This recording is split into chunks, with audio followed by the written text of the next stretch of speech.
SER Podcast.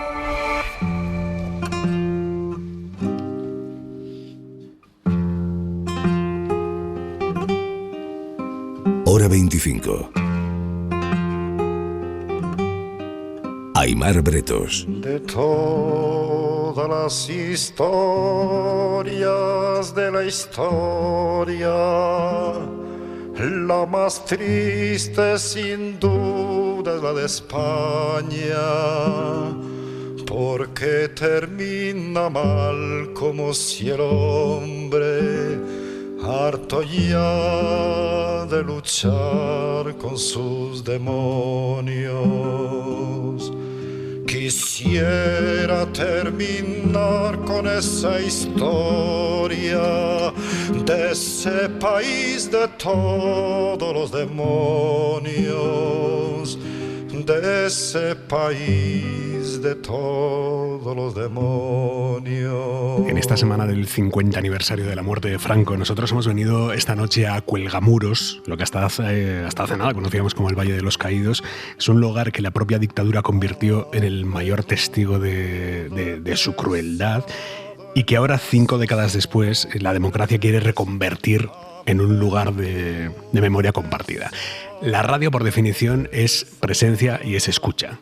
La presencia, esta noche estamos aquí, y la escucha es exactamente lo que vamos a hacer en las próximas 2 horas, escuchar a quienes quieren trabajar para devolver la dignidad a este enorme vestigio de la narrativa y de la iconografía del franquismo.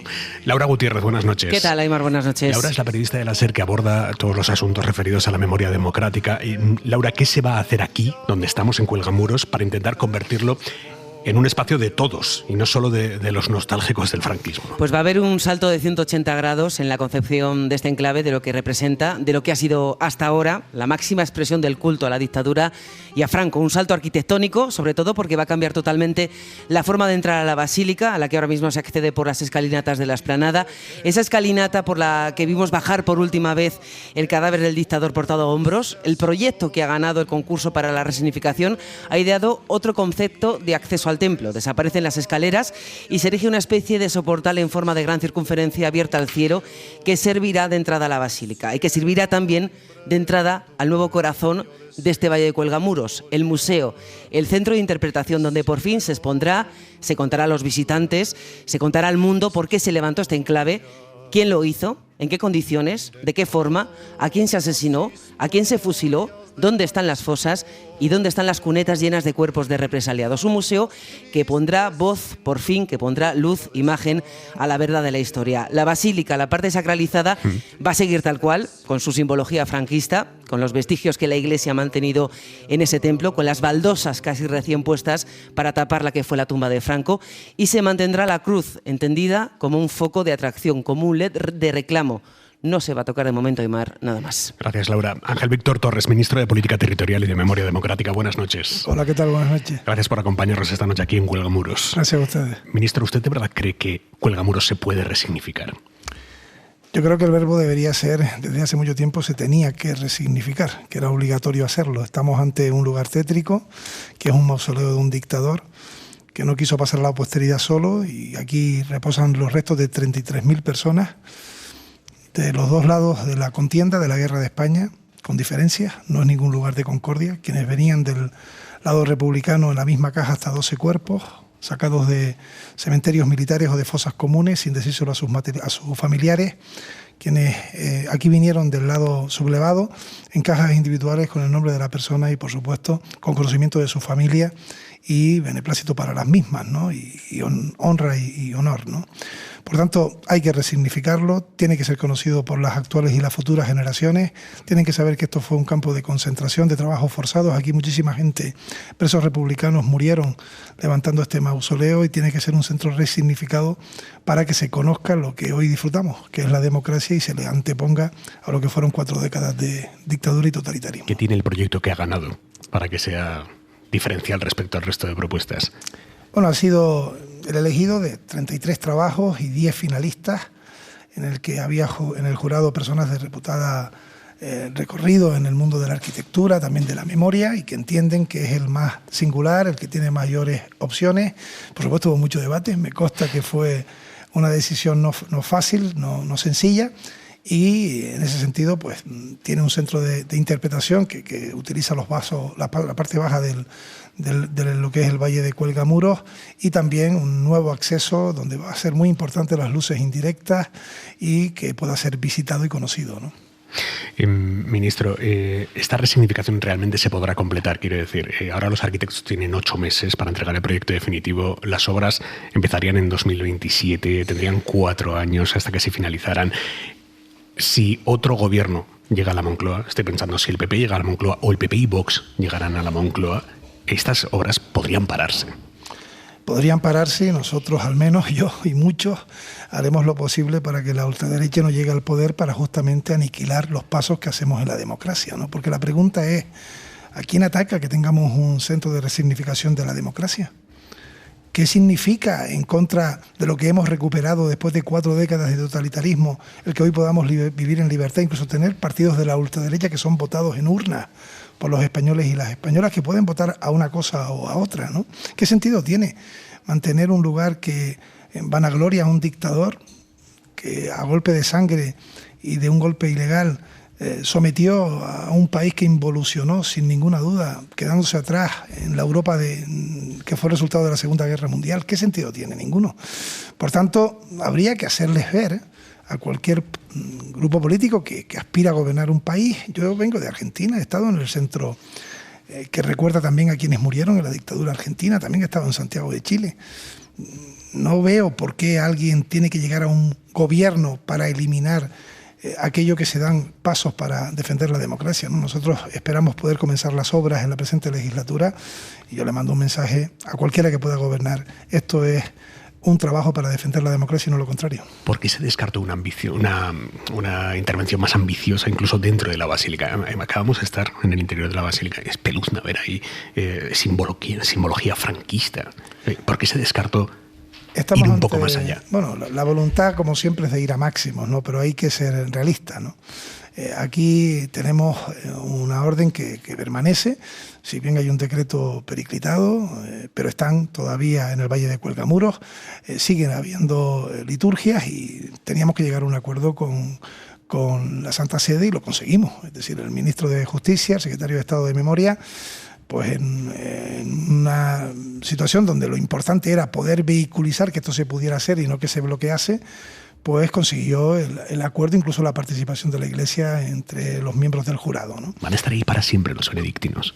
No es esa la voluntad. Lo que hemos dicho es que hay que caminar para que ellos también formen parte de esta resignificación y espero que así lo hagan y que caminen en lo importante que es para que esto pueda ser visitado por la ciudadanía de nuestro país, de los que vengan de fuera, como ocurre en otros países de Europa. No tiene sentido que, por ejemplo, tú puedas ir a Mauthausen, que también fue un centro de reclusión, de trabajo forzado, muchos murieron sacando piedras de la cantera, y que hoy se visita por los escolares, se aprende lo que allí ocurrió, cómo eran aquellas barracas, qué ocurrió en el genocidio y en el exterminio de los judíos, para que también aquí sepan que aquí también tuvimos un lugar del que nos podemos sentir orgullosos y tiene que ser resignificado, ¿no? Dicen los que saben que esta es la mayor fosa común de Europa, si no del mundo, por cómo está configurada. Hay más de 30.000 cadáveres aquí, la gran mayoría de muertos en el bando nacional, pero el franquismo trajo aquí también a muertos republicanos cuando se dio cuenta de que solo con los nacionales no podía llenar todas las criptas que había construido.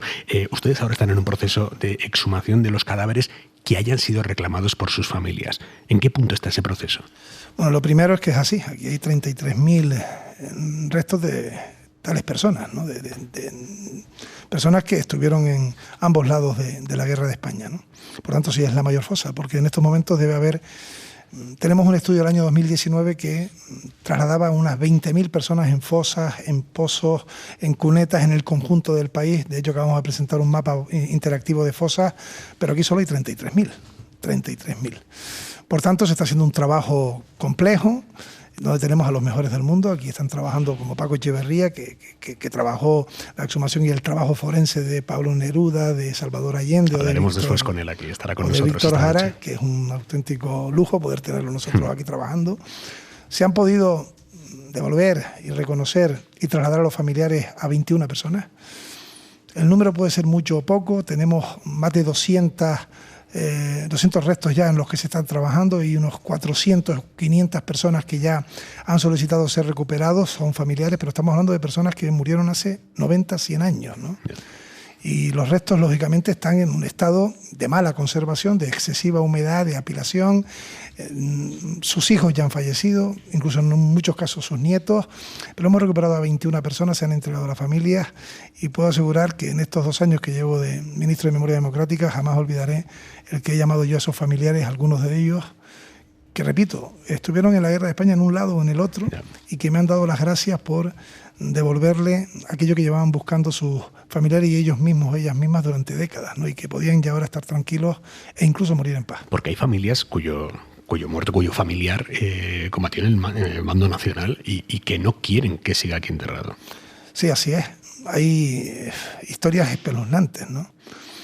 Por ejemplo, de personas que llevaban flores a una fosa común pensando que ahí estaba su familiar, para finalmente descubrir que estaban aquí, en el Valle de Cuelgamuros, cuando se los hemos podido devolver. Y han estado durante décadas llevando flores al sitio equivocado porque fueron sacados de ahí de manera alevosa, sin avisar a las familias. O, por ejemplo, hay un caso espeluznante de un chico de 18 años que se alistó en el bando nacional, en el bando sublevado, ante la promesa de que si así lo hacía liberarían a su padre y a su hermano, y finalmente su padre y su hermano fueron fusilados y él también murió.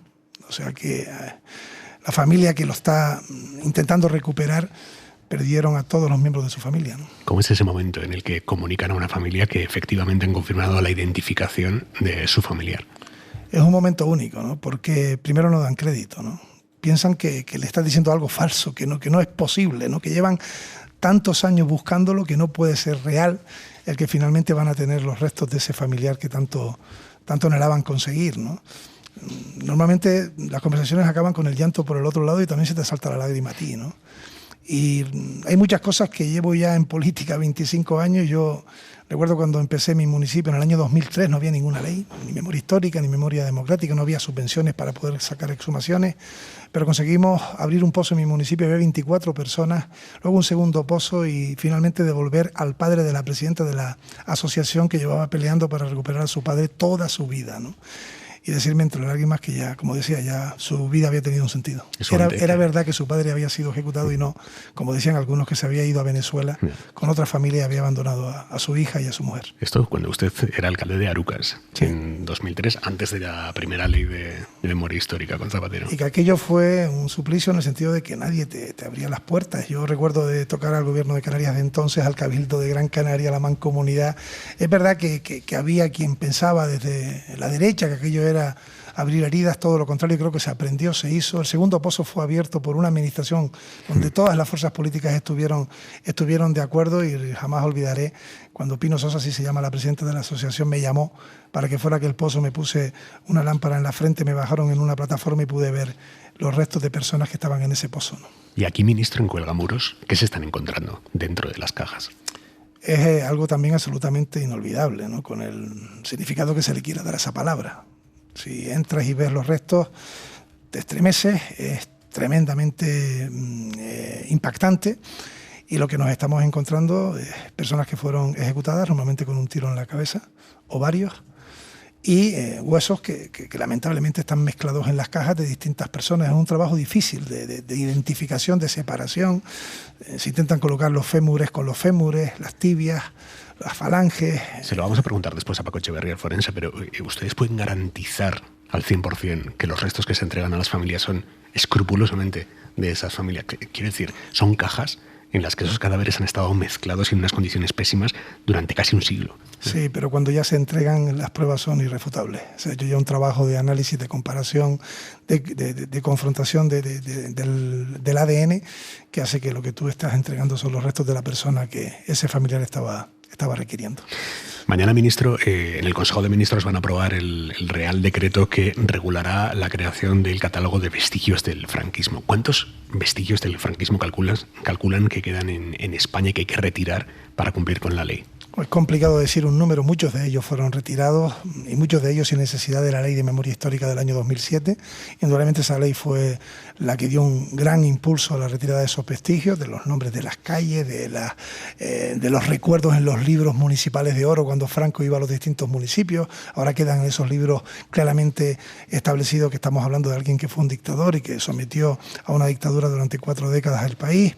Y en ese sentido estamos trabajando, y eso es lo que mañana se aprueba, con todas las comunidades autónomas, con las asociaciones memorialistas, con los colectivos, para poder tener ese catálogo completo en el que puede haber elementos que por su valor arquitectónico puedan ser preservados, pero obligadamente resignificados, es decir, que cualquier persona que lo vea sepa que ese es un monumento que puede tener un valor artístico o arquitectónico, pero que sin duda enaltecía una etapa que no puede ser enaltecida, que era la dictadura y sus consecuencias, y otros que serán eliminados y retirados de la visión pública. Ha dicho que trabajan con las comunidades autónomas. Lo que se aprueba mañana es el Real Decreto que regulará la creación, y ahí sí que tendrán que entrar las comunidades autónomas a colaborar.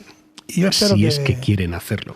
Y espero que lo hagan. Yo tengo que decir que todos los años tenemos un consejo interterritorial donde están todas las comunidades autónomas para las exhumaciones. Son partidas económicas, van más de 27 millones de euros las que hemos conseguido llevar a las comunidades autónomas, y se han exhumado 9.000 personas de las fosas y de las cunetas, y en la última sesión que celebramos apenas hubo 1 o 2 que votaron en contra. Fue Madrid, que además tenía la representación de Murcia, pero las demás se abstuvieron o votaron a favor, y yo lo aplaudí. Yo es que no termino de entender cómo se puede alguien oponer a realizar exhumaciones, a devolver las personas a sus familiares, a la dignidad, a la no repetición, a la justicia, ¿no? Es incomprensible cuando estamos hablando de una democracia. No va a ser fácil, sé que hay, bueno, lo hemos visto con la Real Casa de Correos de Madrid, que fue una Dirección General de Seguridad durante la dictadura, que la presidenta de la Comunidad de Madrid se niega a poner una mera placa en su fachada, simplemente para que la gente sepa lo que dentro de ese inmueble ocurrió. No le estamos diciendo a qué se tiene que dedicar ese inmueble, no estamos tocando la propiedad del mismo, ni ponemos en cuestión quién es su legítimo propietario, pero lo que no se entiende es que, habiéndose convertido ese lugar durante décadas en un lugar de tortura y de muerte para quienes eran represaliados por la dictadura, un representante democrático no quiera que quede constancia en su fachada, ¿no? ¿Usted espera mucha gresca política con las obras que se van a producir aquí en Cuelgamuros para la resignificación? Yo espero que no. Y en ese sentido quiero valorar también... ¿Espera que no, o quiere que no? No, yo espero que no, porque se ha dado un paso importante de renunciar a los máximos. Me hacían la pregunta anteriormente. Indudablemente hubiésemos querido un centro desacralizado, hubiésemos querido una actuación mucho más ambiciosa, pero también había que ser consciente de la realidad y que podíamos llegar a aspirar el máximo y quedarnos en lo que tenemos hoy. ¿Qué es lo que tenemos hoy? Lo que tenemos hoy es un centro tétrico que sigue vanagloriando lo que es una etapa oscura de nuestra historia y que no es visitado más que por aquellos que tienen reminiscencias de las dictaduras, del totalitarismo y de las etapas de opresión. Y eso no lo puede permitir una democracia sana, ni lo puede permitir una sociedad que quiere que sus hijos, como el mío, como el de todos, crezcan en democracia, que sepan lo que ocurrió durante aquellos años de sus bisabuelos que perdieron la libertad o que terminaron en el campo de batalla muriendo unos frente a otros, para poder defender lo que es la democracia. Y por eso yo espero que no, y que haya un poco de sentido común y conciencia. Pero es verdad, ministro, que con la propuesta ganadora los franquistas que vengan aquí a rezar y a enaltecer el franquismo no van a tener que pasar por el centro de resignificación, el memorial, el museo, no van a tener que pasar por ahí, van a poder entrar directamente a la basílica como estaban haciendo hasta hoy. Bueno, podrán entrar a tener una liturgia y una misa, en ningún caso para hacer apología del franquismo, porque eso está absolutamente prohibido por las leyes, no cabe la apología del franquismo, ¿no? Pero también tiene que ser un sitio que la gente venga, conozca qué ocurrió, cómo se resignifica, que vean la base documental que tenemos magnífica de lo que aquí ocurrió, cómo había trabajadores que perdieron la vida acarreando las piedras para un mausoleo de alguien que tenía en la cabeza una visión megalómana de que no podía pasar a la eternidad si no era acompañado por 33.000 personas más, y por tanto algo único en nuestro país y en Europa, ¿no? Y creo que eso tiene que ser conocido. Ha sido demasiado el tiempo del desconocimiento, ha sido demasiado el tiempo del apartamiento de la verdad, ha sido demasiado el tiempo de no mostrar a la sociedad española que aquí tenemos un centro que fue el Valle de los Caídos, hoy Valle de Cuelgamuros, y que tiene que ser un lugar de defensa de la democracia. Ministro, cuando terminen las exhumaciones de los cuerpos reclamados por sus familias, ¿habrá acabado aquí el trabajo de exhumación y los cuerpos restantes se dejarán donde están y cómo están? Es una pregunta compleja, porque indudablemente es muy difícil poder separar los cuerpos cuando, repito, están en distintas plantas. Hay plantas donde hay un muy mal estado de los miembros, de todo lo que ahí está, con cajas que no existen ya, han desaparecido, son huesos apilados unos sobre otros, y será muy complicado dentro de lo que es el proceso de resignificación. Incluso se ha podido visitar por parte de la Santa Sede, de los representantes de la Iglesia, el trabajo que hacen los forenses, ¿no? Pero bueno, eso será un trabajo donde también los técnicos nos tendrán que decir cómo podemos nosotros acometerlo, ¿no? En una caja, porque están en cajas los cuerpos, en una caja en la que hay 15 cuerpos de Calatayud, y se saca uno de ellos porque ha sido reclamado por su familia, con los otros 14, ¿qué se hace? ¿Se dejan donde estaban? En estos momentos se separa, ya luego te lo explicará bien Paco Echeverría, se separan los huesos con tremendo cuidado para intentar reconstruir el cuerpo completo. Y en muchas ocasiones no se consigue, porque hay fragmentos que pueden estar dentro de ese cuerpo, pero incluso se dan casos de que hay mezcla de esas osamentas en distintas cajas, porque salían del mismo cementerio, del mismo pueblo, como bien dices. La caja tenía en ocasiones el nombre del lugar. Yeah.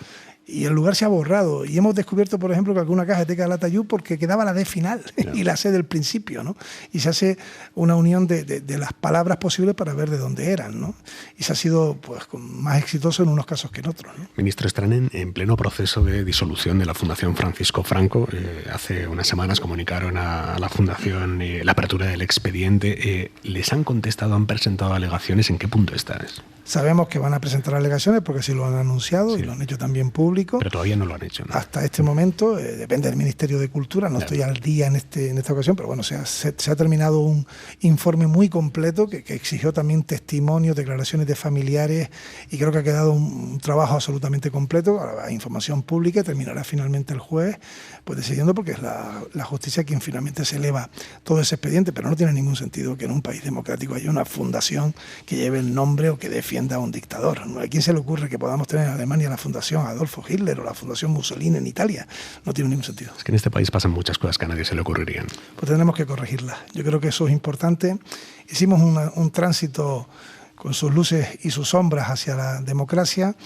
Tardamos demasiado en conseguir las leyes de memoria histórica y de memoria democrática, pero aplaudo el que finalmente se hicieran con valentía. Tenemos una ley joven, reciente, de un amplio consenso, no unánime, pero de un amplio consenso, y por tanto hay cuestiones que tenemos que correr para poner el reloj en el ritmo que se merece. ¿Contempla que la justicia paralice la disolución de la Fundación? Indudablemente no.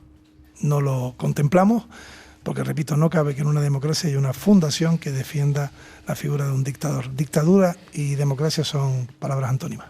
Ministro, el otro día conocimos un informe de la Unidad Central Operativa de la Guardia Civil que muchos decían que iba a ser su muerte política. Realmente no ha sido así, porque efectivamente, como contamos, ese informe no apunta en ningún momento que usted fuera ni partícipe ni conocedor de los chanchullos de la trama Koldo, pero sí describe las gestiones que hizo usted para que la empresa de Víctor de Aldama, que había vendido unas mascarillas al Gobierno de Canarias que usted presidía, cobrara esas mascarillas, y que usted iba dando cuenta de esas gestiones a Koldo. ¿A usted no le pitó en ningún momento el interés que tenía Koldo porque ese pago se produjera? No, lo he dicho también en la comisión de investigación cuando se me ha preguntado, ¿no? Yo también he dicho que estaba deseando que ese informe saliera. Llevo 1 año y medio soportando acusaciones de toda índole, ¿no? Y dándosele coba a todas esas acusaciones, y yo teniendo que defender, incluso con pruebas que pedía al juez, defender mi inocencia frente a la obligación constitucional de demostrar las acusaciones, y por tanto estoy contento de que ese informe concluyera que se actuó por parte de mi gobierno y mía dentro del marco de la ley. Y tengo que decir que, del mismo modo que esa empresa pues requería en ocasiones, y a través del asesor del ministerio, que era parte de la estructura del ministerio, el que yo pudiera intervenir de una empresa que tuve su conocimiento meses después de ser contratada, también hubo otras empresas, y eso ocurrió con todos los presidentes sin ninguna duda, que también tuvieron dificultades, que nos trajeron material, que mantuvieron los servicios en una época muy, muy difícil, que pedían también ser compensadas en justicia por la administración, y nosotros nos ocupábamos de los problemas. A mí me llegaban fundamentalmente los problemas. Pero era normal que el presidente autonómico se pusiera a la cabeza de esas gestiones para que una empresa cobrara. Yo te puedo dar otros ejemplos, Aimar, de otras empresas que mantuvieron la conectividad aérea, marítima, que abrieron los hospitales privados, que trajeron material también, que le pedíamos batas y nos traían guantes, que luego se aceptaban esos cambios por los servicios jurídicos y técnicos, que tardaban en poder cobrar y que llegaba también a la mesa de un presidente. En aquellos momentos estábamos absolutamente desbordados en todo, ¿no? Hay quien decía que al final ese material llegó, estamos hablando de marzo y abril del año 2020, y llegó más barato que en otros lugares, y llegó el material porque en ocasiones compramos material que no llegaba o tardaba 8 meses en llegar. Y estábamos en una situación tremendamente desesperante, ¿no? Porque se nos morían los ciudadanos, ¿no? Yo estoy muy orgulloso, y normalmente las cosas se podrán hacer de una manera o de otra, pero estoy muy orgulloso del trabajo que se hizo en Canarias por toda la sociedad canaria y también del trabajo que hizo mi gobierno, ¿no? Y es verdad que hoy se ven cuestiones con un prisma distinto, pero ¿quién sabía en el año 2020 que había una posible trama? Nosotros trabajábamos con el asesor del ministerio y con una empresa que traía el material. Hoy se está investigando una supuesta trama, pero no lo sabíamos en el año 2020 porque de haberlo sabido hubiésemos ido a las instancias judiciales, lógicamente. El presidente del gobierno, en algún momento de todo este proceso, ¿ha sospechado usted? ¿O a usted le ha pedido cuentas de qué va a salir Ángel Víctor? No me metas en un lío. No, él me conoce bien y solo puedo decir que en todo el proceso, en los peores momentos incluso, cuando se me acusaba de estar con mujeres explotadas sexualmente, a mí quien me llamaba para animarme era mi mujer, eran mis hermanos, la gente que me conoce y el presidente del gobierno, porque también me conoce. Y es muy duro tener uno que defenderse de esas acusaciones tan viles, ¿no?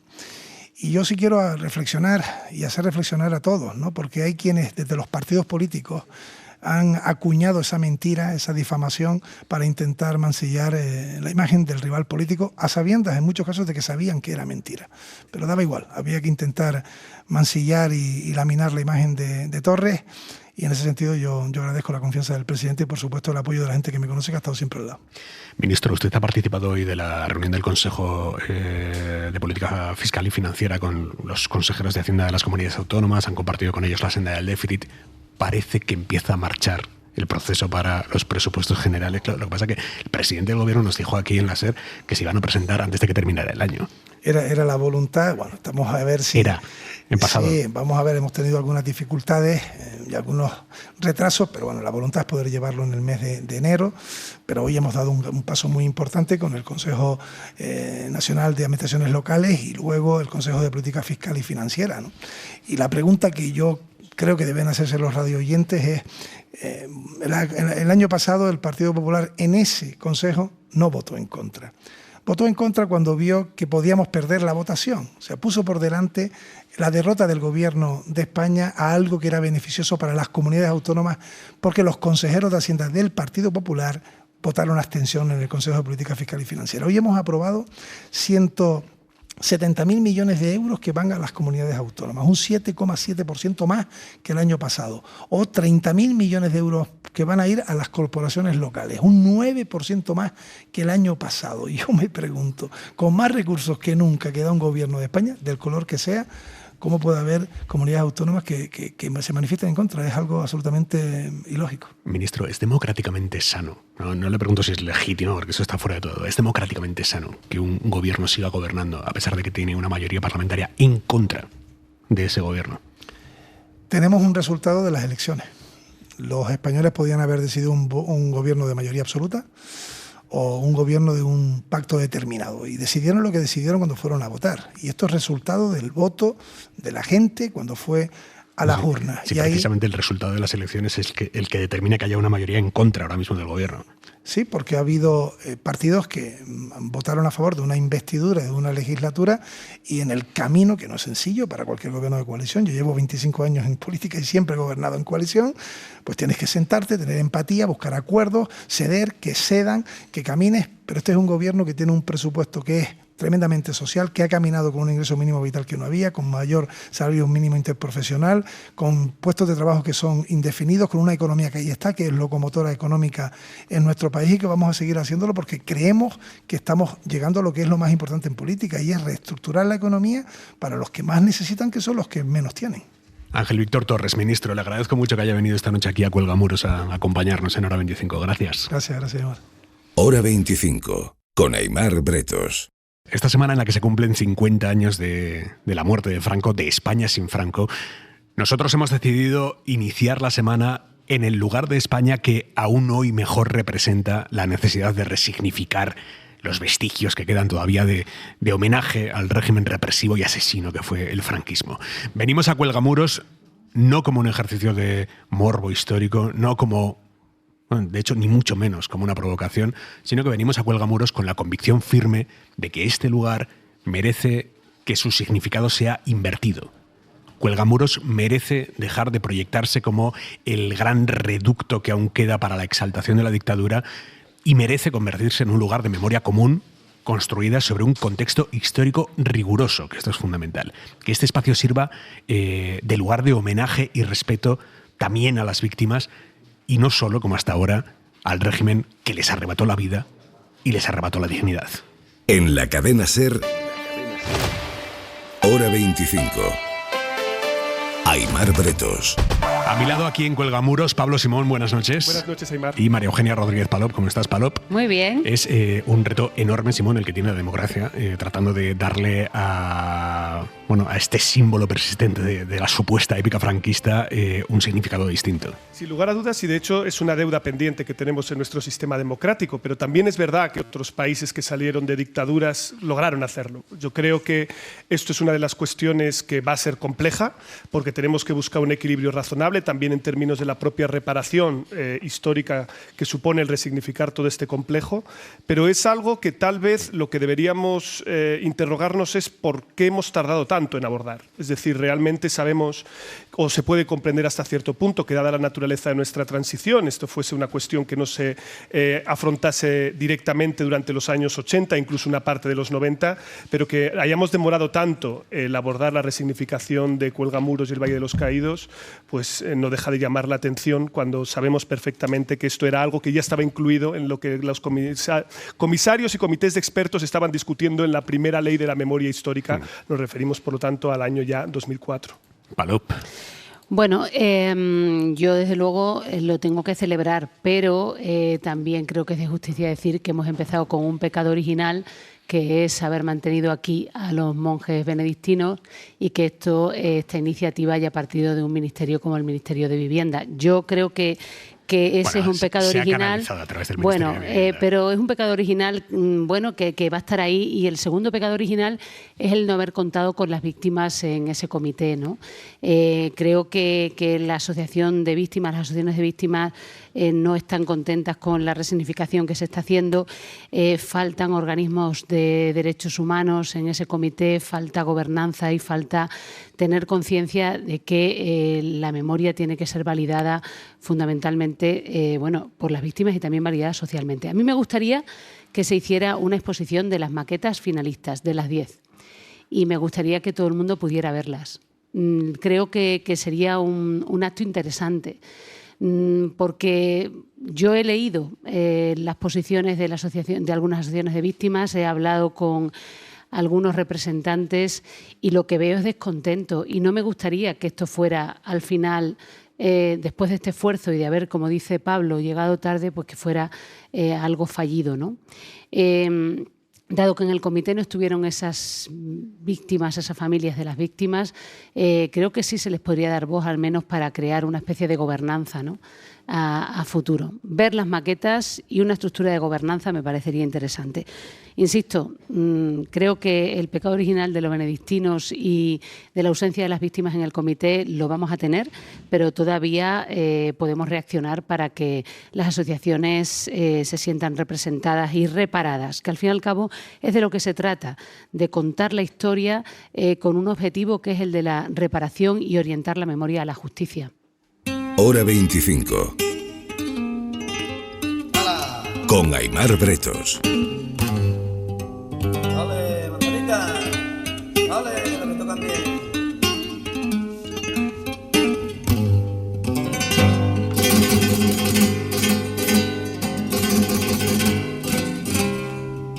Va, Enrique, vamos a cortar este granada. La la la la.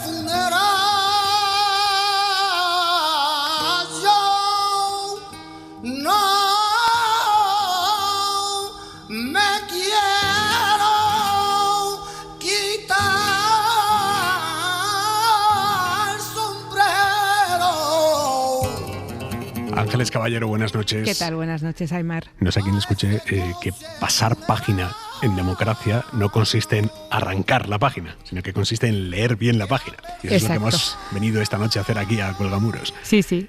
Ese ejercicio importantísimo que estáis haciendo esta noche con este programa, ¿no? Efectivamente, yo también comparto contigo que pasar página puede tener un lado un poco perverso, ¿no? Porque al final se trata un poco de contarnos, de cómo nos contábamos entonces y cómo nos contamos ahora, y de ser capaces de cómo nos vemos cuando nos miramos en el espejo. Lo estabais contando ahora, ¿no? Las cosas que se han hecho bien y en las que se ha avanzado, pero todas esas cosas y todas esas tareas que quedan aún pendientes. Yo echaba ahora la vista atrás y estaba pensando, yo no lo sabía, no sé si lo sabías tú, yo no sé si sabías que el año 1975, es decir, hace exactamente 50 años, fue Año Internacional de la Mujer.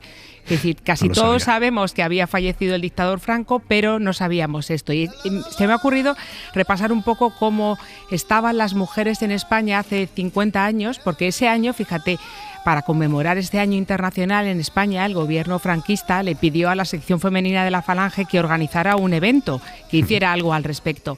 Y justo los días 6, 7 y 8 de diciembre del 75, justo después de que muriera el dictador, se celebraron las primeras jornadas feministas en Madrid. ¿Quién nos lo iba a decir que en el 75 se celebraron esas primeras jornadas feministas? Pero en estos 50 años, en el 75, éramos un país sin capacidad civil plena para las mujeres no teníamos autonomía económica y no se nos reconocía jurídicamente nuestros derechos. Teníamos y necesitábamos un permiso marital para trabajar, para abrir una cuenta bancaria, para gestionar bienes o tomar decisiones personales, que para muchos, quizá de los oyentes más jóvenes que nos estén escuchando ahora, 50 años les parezca que es muchísimo tiempo, pero para otros no es tanto. Y en 1975 precisamente España abolió ese permiso marital. Pero hoy tenemos ley de igualdad, ley de violencia de género, ley de salud sexual y reproductiva y la ley de paridad. Fíjate, hablábamos también de educación, ¿no?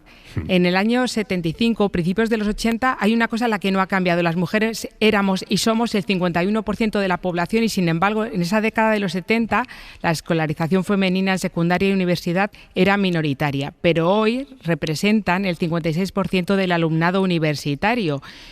En el 76, que es justo cuando nací yo, o sea que ya estoy a puntito, solo el 20% de las mujeres en edad laboral participaba en el mercado de trabajo y hoy la tasa está por encima del 54%. Hemos pasado en la época en la que se prohibía los anticonceptivos, el aborto era algo totalmente clandestino y oscuro y había una ausencia total de educación sexual. Éramos un parlamento en el 77 con solo un 5% de diputadas, cuando hoy hay un 44% de representación femenina. Y sobre todo, para todas las mujeres de hoy, tenemos menos hijos, los tenemos más tarde, pero tenemos mucha más esperanza de vida que vosotros. Así que, en definitiva, creo que a pesar de todo lo que queda por hacer, estamos bastante mejor. Ángeles, un beso. Un beso, gracias.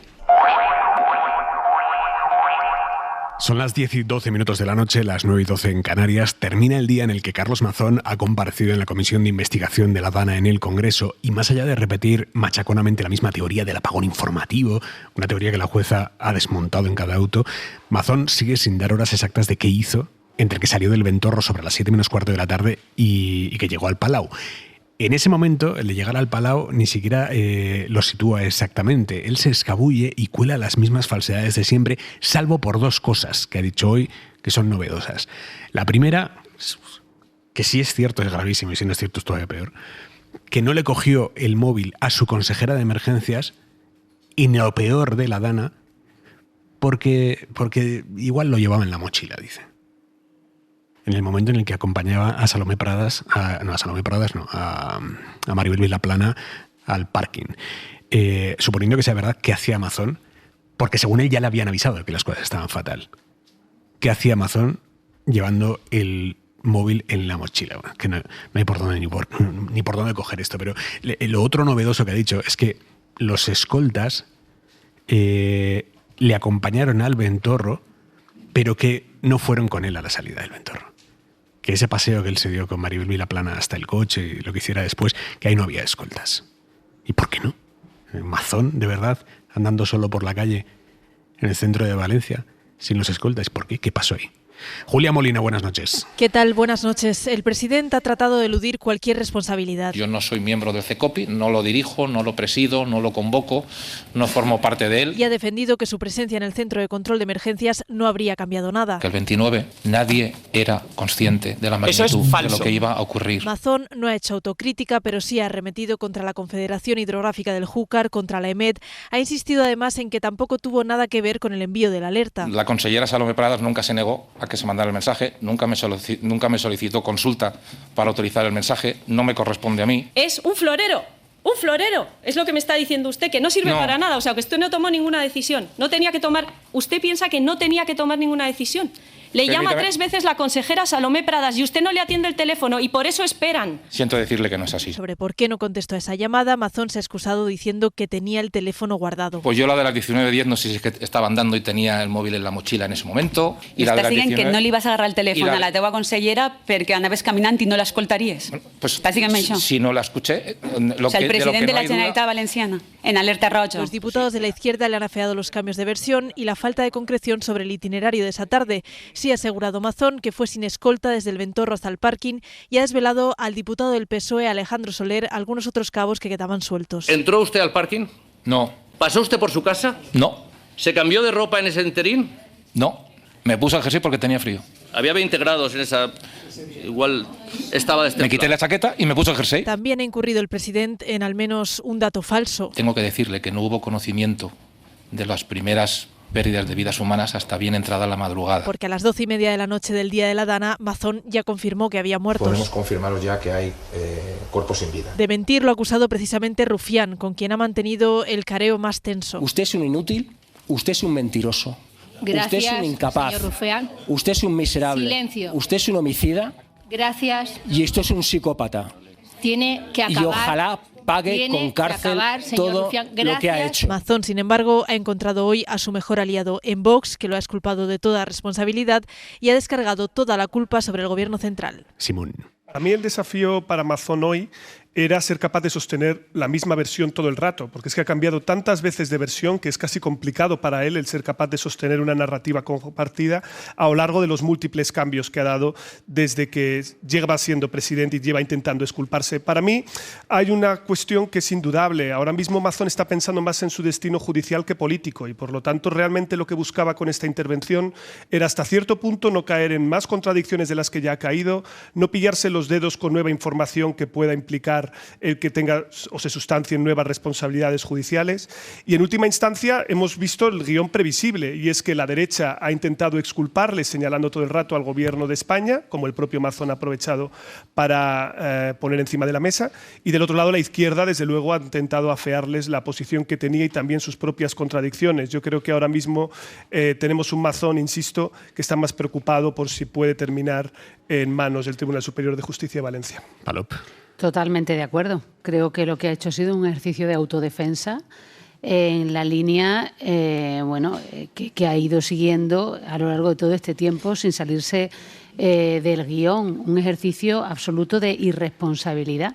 Un Mazón que tardó 37 minutos en recorrer 800 metros cargado con una mochila donde llevaba su jersey amarillo y el móvil que no cogió, que ha soltado un montón de acusaciones falsas, muchísimos bulos y a mí una de las cosas que más me ha llamado la atención ha sido el momento en el que Matute le pregunta y él dice que se reafirma en el apagón informativo porque, claro, no son lo mismo lluvias que caudales, que yo creo que es un ejercicio ya de cinismo que puedo comprender que Rufián haya explotado, ¿no? y le haya insultado incluso, porque piensa uno en las víctimas y en las familias de las víctimas y en todas esas personas mayores con discapacidad arrastradas por el agua y lo ves ahí sentado y dices, Dios mío, no sé.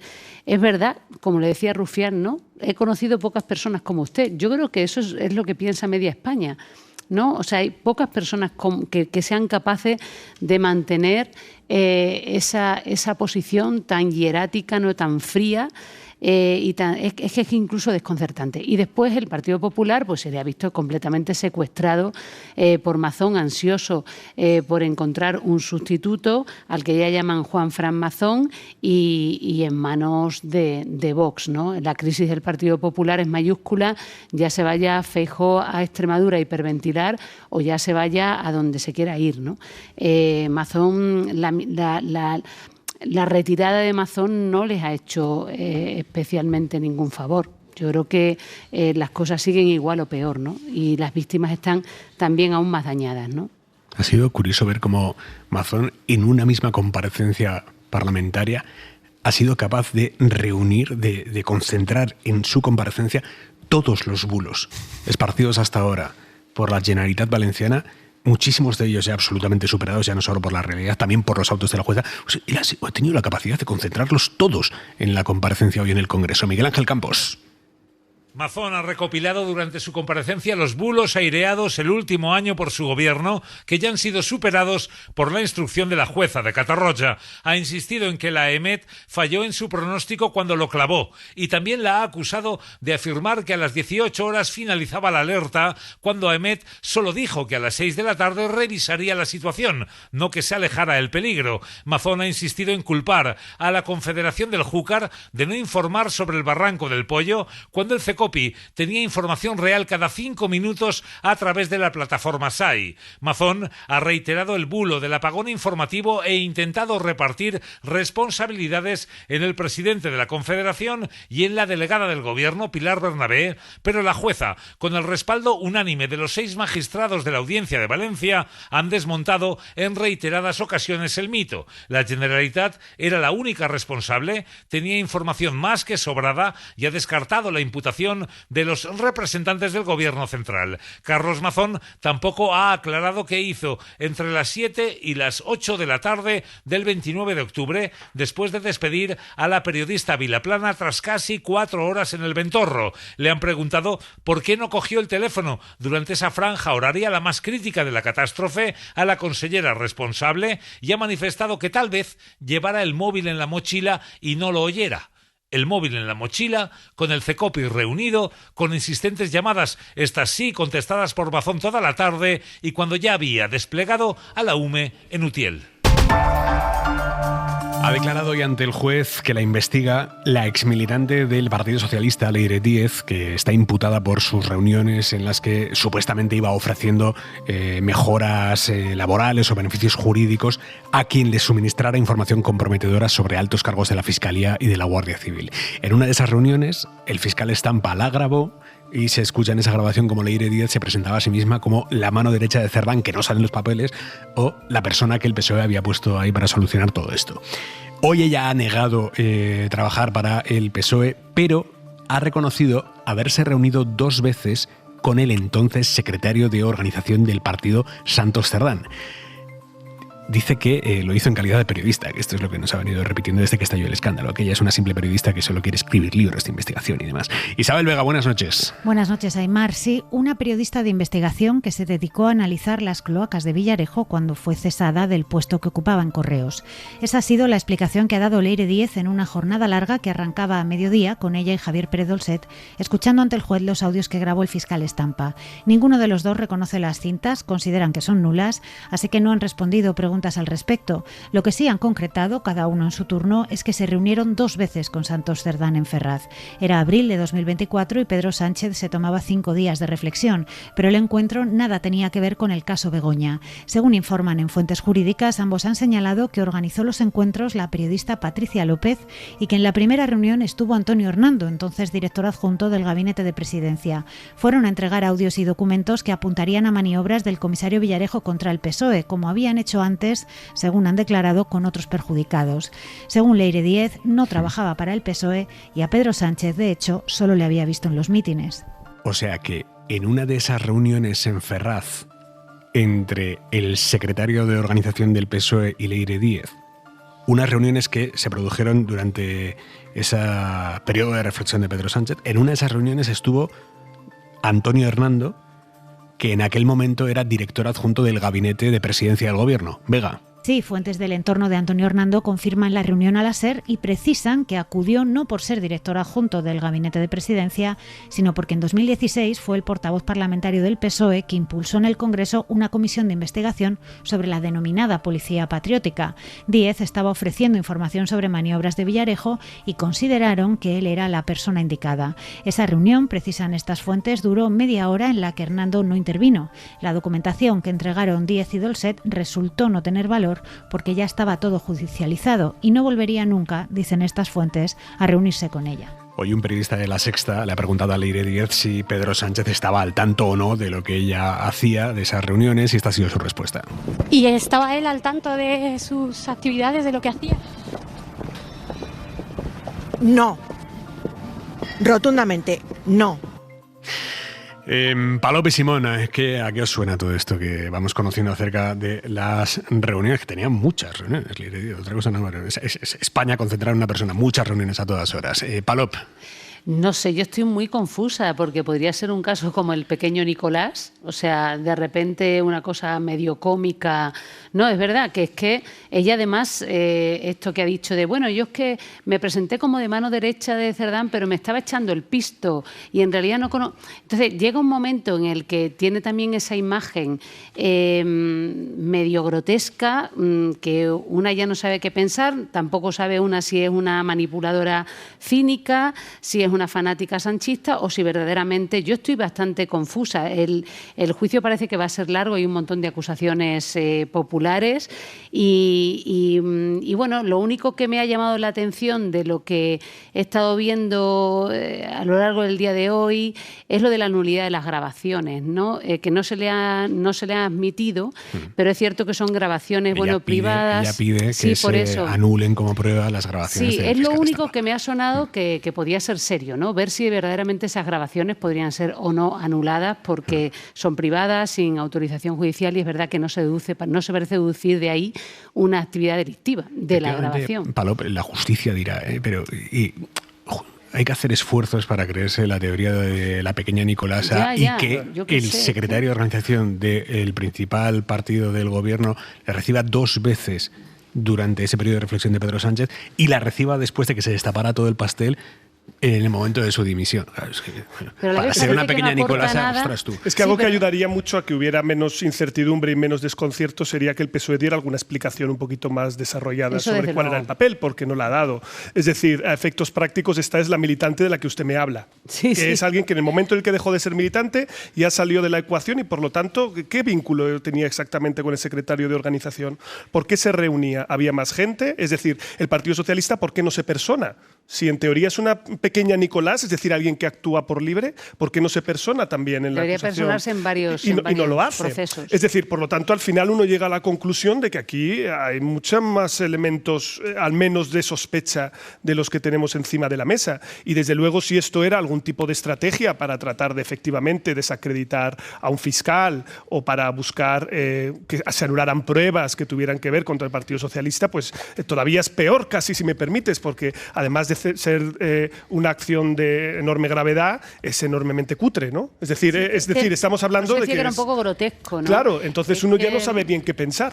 Es que la cuestión es que no parece ni que ofrezcan nada concreto, ni que prometan nada concreto, ni que pidan nada concreto. Las digamos, informaciones que dan parece que ya han sido claro, pero muchas veces aquí se plantea muchas veces una excusa, ¿no? Que es decir, bueno, como realmente no llegó a corromper a nadie, es como si no existiera el homicidio en grado de tentativa. No, claro, por supuesto. Es decir, que puede haberlo intentado y no haber tenido éxito. Por lo tanto, yo creo, insisto, que aquí lo que faltan son muchas más explicaciones de las que se han dado hasta ahora. El Partido Socialista está perdiendo oportunidades de personarse en varios procesos, ¿no? Este podría ser uno y no es el único, En Reino Unido, es muy llamativo lo que está pasando en Reino Unido, porque en su carrera contra la extrema derecha el gobierno británico ha decidido equipararse a la extrema derecha, emparentarse con ella, y ha presentado hoy en el Parlamento la ministra de Interior un paquete de medidas anti-inmigración que endurece muchísimo, pero muchísimo,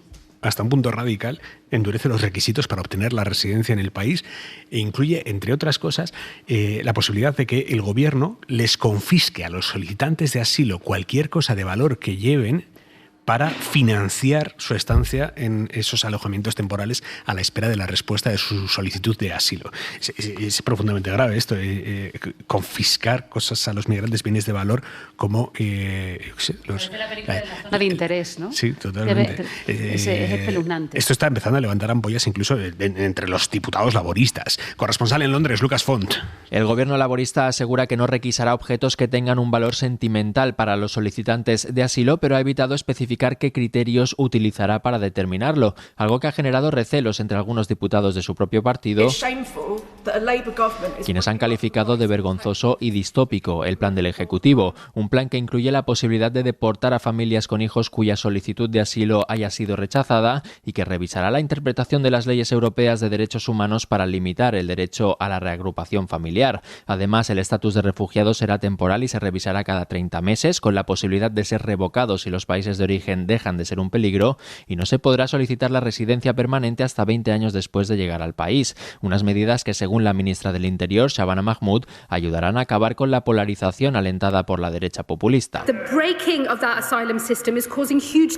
El colapso de nuestro sistema de asilo está generando una enorme división y es mi deber moral acabar con ella, ha asegurado Mahmood en un nuevo intento de contener el auge del partido Reform UK en las encuestas. Palop.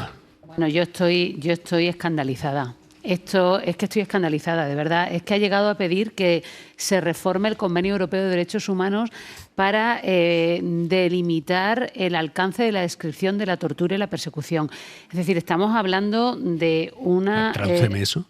Bueno, ¿qué es tortura? Vamos a limitar aún más. Yeah. Es decir, que quizás cosas que ahora concibimos como tortura, pues ya dejen de serlo. Eso es lo que entiendo que quiere, ¿no? Y la persecución es importantísima, delimitar el concepto de persecución, porque es lo que te da derecho precisamente a asilo y refugio. Claro, si tú ahora limitas aún más el concepto de persecución, pues menos personas tendrán acceso al derecho de asilo y refugio, ¿no? Y después, bueno, esto de devolver a la gente a lo que supuestamente son países seguros, que ya sabemos cómo se confeccionan esas listas, considerando que Turquía ha sido considerado un país seguro para la Unión Europea, que Meloni quiere tener su propia lista de países seguros y además añadir que si estos países denominados seguros no aceptan a los repatriados, a las personas provenientes de esos países no se les va a dar el visado. Es decir, es una cosa absolutamente dantesca, ¿no? Y por supuesto súper distópica. Es que esto procede del gobierno de Starmer, pero no olvidemos que los gobiernos socialdemócratas de Reino Unido ya pensaron en su momento, fueron los primeros, los autores intelectuales de la externalización de los centros de deportación, junto con Dinamarca, y que Starmer se fue a ver a Meloni para que le enseñara en qué consistía su éxito en la contención de migración, ¿no? Farage está encantado. Simón. La movilización del tema anti-inmigración en el Reino Unido lleva como poco desde la época del Brexit. Es decir, de hecho, cuando mirábamos cuál era el principal determinante de votar salir de la Unión Europea, eso tuvo que ver con la problematización de lo que allí llamaban el fontanero polaco. Es decir, esta persona que venía del este a robarte tus puestos de trabajo y que tan buenos resultados le dio después al UKIP en las elecciones locales. Es evidente cuál es la causa que está detrás de esto. Es decir, la incapacidad que han tenido diferentes gobiernos previo al de Starmer para tratar de moderar este debate y, por lo tanto, proponer a la población unas políticas razonables sobre lo que tiene que ver con la gestión de los flujos migratorios, que es un hecho indudable, y el miedo, que lo que estamos viendo ahora es claro en las encuestas, a que el Partido de la Reforma, que es el antiguo UKIP, sea quien gane atronadoramente las elecciones. Estamos hablando de que conseguiría una macromayoría absoluta. Eso luego habría que ver si se materializa o no, o es un estado de ánimo del descontento, pero en cualquier caso mueve. Ahora bien, la pregunta es, ¿esta estrategia puede dar resultado o no? Pues la cosa es que unos colegas, Turbón Dugarte y otros, ya han podido hacer un estudio sobre si los giros antiinmigratorios de los socialdemócratas dan resultado o no. ¿Por qué? Porque ellos estaban haciendo una encuesta y a mitad de esa encuesta se toparon con que Keir Starmer salió en un discurso muy duro antiinmigración, que es el que inspira este giro, que se llamó Island of Stranger. Fue un discurso clarísimo de viraje de 180 grados. ¿Qué es lo que vieron? Pues no hace falta hacer muchos estudios para corroborar vuestras intuiciones. El apoyo al Partido Laborista se desplomó. Y lo más interesante de todos, no robaron un solo voto al Partido de la Reforma, que siguió exactamente igual. Que los laboristas quieren inmolarse Están en su derecho de hacerlo. El problema es el coste social que va a tener este suicidio electoral, que va a causar muchísimo dolor y muchísimo daño a los inmigrantes y a los asilados. Pablo, ¿qué lectura haces de la primera vuelta de las elecciones chilenas, que ha dejado a la extrema derecha a un paso de la moneda? A ver, el porque bloque, a pesar de que son segunda opción en la primera vuelta, en la segunda vuelta se van a unir todos en torno a la extrema derecha para aislar a Janet Jara, que es la candidata izquierdista. Si Jara no llegaba al 30%, era poco probable que pudiese después en la coordinación de todos los candidatos derechistas llegar hasta la mayoría absoluta. Al final, de hecho, el bloque de la derecha suma el 51%. Aquí ha habido algunas cosas interesantes, ¿no? El restablecimiento del voto obligatorio ha hecho que muchísimo voto protesta se coloque detrás de un candidato antisistema llamado Parisi. Y mucha gente ha votado por él, y esto va a hacer hasta cierto punto que el desgaste que tiene la izquierda en el gobierno lo termine capitalizando el candidato de ultraderecha. También es verdad que no es raro en el contexto chileno. ¿Por qué? Porque en realidad el que no haya reelección consecutiva hace que termine habiendo siempre alternancia de 4 años. Aquí la reflexión de fondo es por qué pasa en Chile lo mismo que pasó en Argentina. Es decir, por qué la derecha moderada no tira y al final quien termina pasando a la segunda vuelta es la derecha más radical. ¿Y tienes respuesta? No todavía. No todavía. Pero estamos trabajando. Estamos trabajando. No, la derecha moderada de hecho es que ha quedado en el 5º puesto. Quiero decir que es que se lo ha comido todo Kast y sus homónimos extremistas, ¿no? Aquí parece que es que Kast ha hecho una campaña basada fundamentalmente en el tema de la seguridad. En Chile, bueno, ha cundido el pánico con lo que son los narcotráficos, el narcotráfico, las bandas criminales. Bueno, mucha gente empieza a equiparar Chile a Venezuela. Y bueno, y después del estallido, es cierto que ha habido un incremento obvio de la violencia en Chile. Boric no ha dado respuestas a eso y Kast ha aparecido, evidentemente, movilizando el miedo, ¿no? Ha orillado de forma muy, digamos, inteligente todos sus elementos ultraconservadores, natalistas, ¿no? Y se ha centrado en eso, que era transversal. Seguimos en Hora 25. Hora 25. Con Aimar Bretos. Tú y yo, muchacha, estamos hechos de nubes. Pero ¿quién nos ata? Pero ¿quién nos ata? Dame la mano y vamos a sentarnos bajo cualquier estatua, que es tiempo de vivir y de soñar y de creer.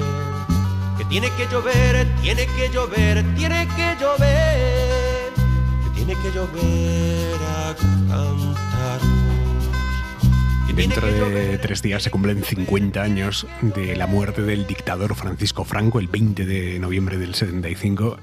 Esa fecha no fue el final de su régimen autoritario, un régimen de terror que se impuso desde el golpe de Estado del 36, pero sí que supuso el inicio del fin de una dictadura que acabó diluyéndose durante los años de la transición con la proclamación de la Constitución del 78 y después ya con varios hitos democráticos que el pueblo español fue alcanzando con su lucha.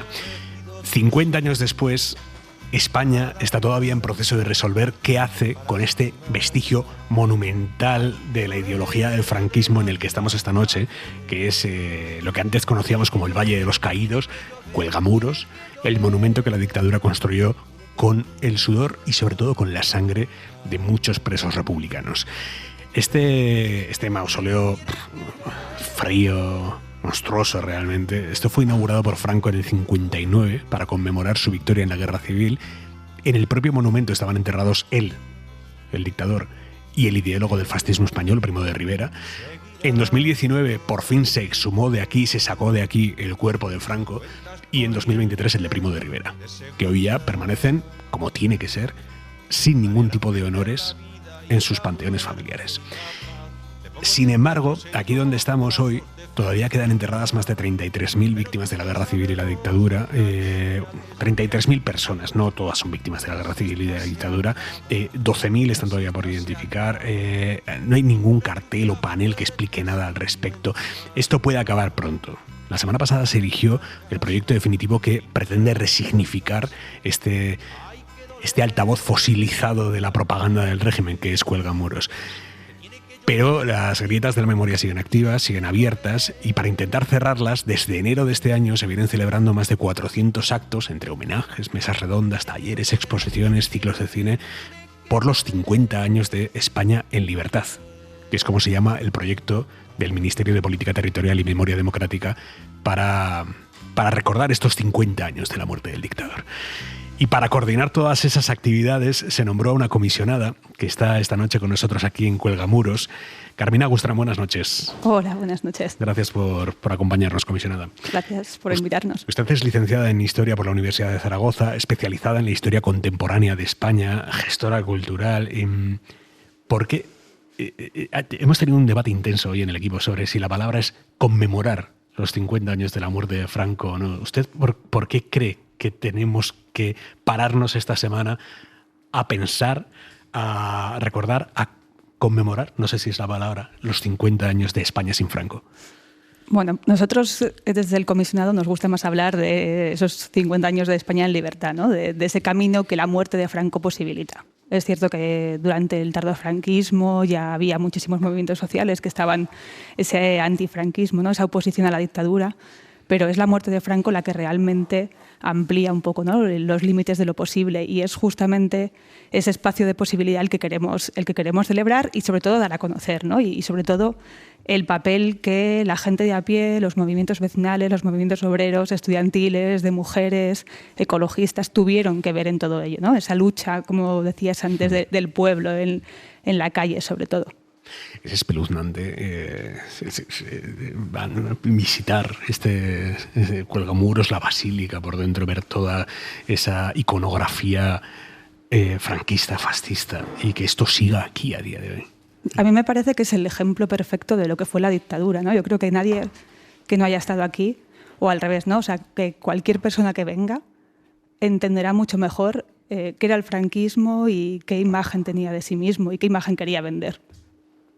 De todas maneras, estamos viendo en el último barómetro del CIS, vimos que más de un 21% de la población española considera que los años de la dictadura franquista fueron buenos o muy buenos. Un 21% en 2025. ¿Qué estamos haciendo mal para que todavía haya 1 de cada 5 españoles que reivindique la dictadura? Pues, hombre, varias cosas, ¿no? Por una parte, los que tenemos mi edad, ¿no? Yo estoy en los 40 y incluso un poco los más mayores, ¿no? Hay cosas que no se han estudiado bien en el instituto, también hay que ver cómo se hizo la transición en aquella época, esa España que quería ser moderna y quería ser europea y que en los años 80 y 90 esto del pasado pues casi como que incomodaba un poco, ¿no? Y como que se dejó un poco de lado. Con la gente joven es cierto que hoy en día en el currículum escolar sí que estos temas están más recogidos y sí que gracias a la Ley de Memoria Democrática forman parte del currículum, pero hay también mucho trabajo que hacer. Entonces yo creo que con un 21% de gente que piensa eso, nos falta mucha divulgación y ahí hay una parte de culpa a la propia academia, ¿no? Que a veces no sabemos llegar al público general, no sabemos hacer llegar esas investigaciones que demuestran que no era así, ¿no? Y que la vida era más dura para la gente, como ha explicado muy bien antes Ángeles en su parte. Tenemos que hacer más esfuerzos, tenemos que buscar colaboraciones igual con los que sabéis comunicar y trabajar conjuntamente con los medios o con los creadores de contenido digital o influencers. Tenemos que ver cómo llegamos, ¿no? Porque obviamente no estamos llegando bien porque las investigaciones están hechas y el trabajo de los académicos y las académicas demuestran con cifras, con datos, con hechos que no vivíamos mejor. Y a pesar de todo, ese discurso de con Franco se vivía mejor es sexy para los más jóvenes. ¿Por qué? O sea, ¿qué tecla toca ese discurso? Pues volveríamos un poco también al tema de la educación. O sea, obviamente las redes sociales captan muy bien, ¿no? Ese tipo de mensajes simplistas, ese tipo de mensajes que son polémicos, que crean ese mundo del clickbait alrededor, ¿no? Y que es muy fácil que se autoalimenten.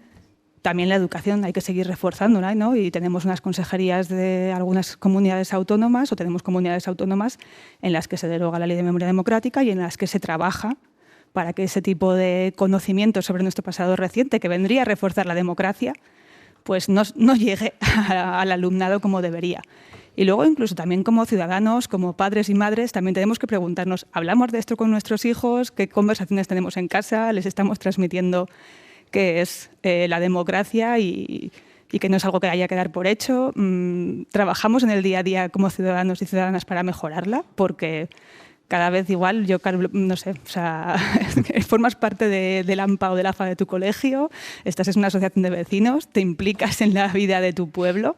A mí me parece que son preguntas que también nos tenemos que hacer, que es muy fácil culpar a los políticos y ellos tienen sus sueldos para ello, ¿no? Pero que también es una responsabilidad colectiva, ¿no? Esto de mejorar la democracia. Le pregunta Laura Gutiérrez, que es la periodista de la cadena SER que aborda todas las cuestiones de memoria democrática. Laura, cuando quieras. Comisionada, buenas noches. Yo le quería preguntar, ¿está funcionando la formación al profesorado? Porque sí que he hablado de la necesidad de seguir trabajando en los institutos, en los centros educativos. Hemos visto en algunas comunidades, ¿no?, cómo se frenaban talleres de formación para profesores, como es el caso de la Comunidad de Madrid. ¿Qué está pasando con esto? Comunidad de Madrid y antes en la Comunidad de Valencia en varias ocasiones. Pues está pasando que se utiliza la historia como un instrumento político y no debería ser así. Entonces, bueno, nosotros sí que estamos, o sea, y me consta que estamos trabajando, ¿no?, con Secretaría de Estado de Memoria Democrática, con Secretaría de Estado de Educación, para recoger parte de esos contenidos y poder impulsar desde el propio Ministerio de Educación formación para el profesorado. Y luego también me parece muy interesante la forma en la que los propios profesores están respondiendo, ¿no? Y esas redes informales que ya existen de asociaciones de profesorado, la Red Memoria, que es una red informal impulsada en parte por el Instituto Navarro de Memoria, pero que recoge no solo a profesorado, sino también a alumnas y alumnos de secundaria que están interesados en estos temas.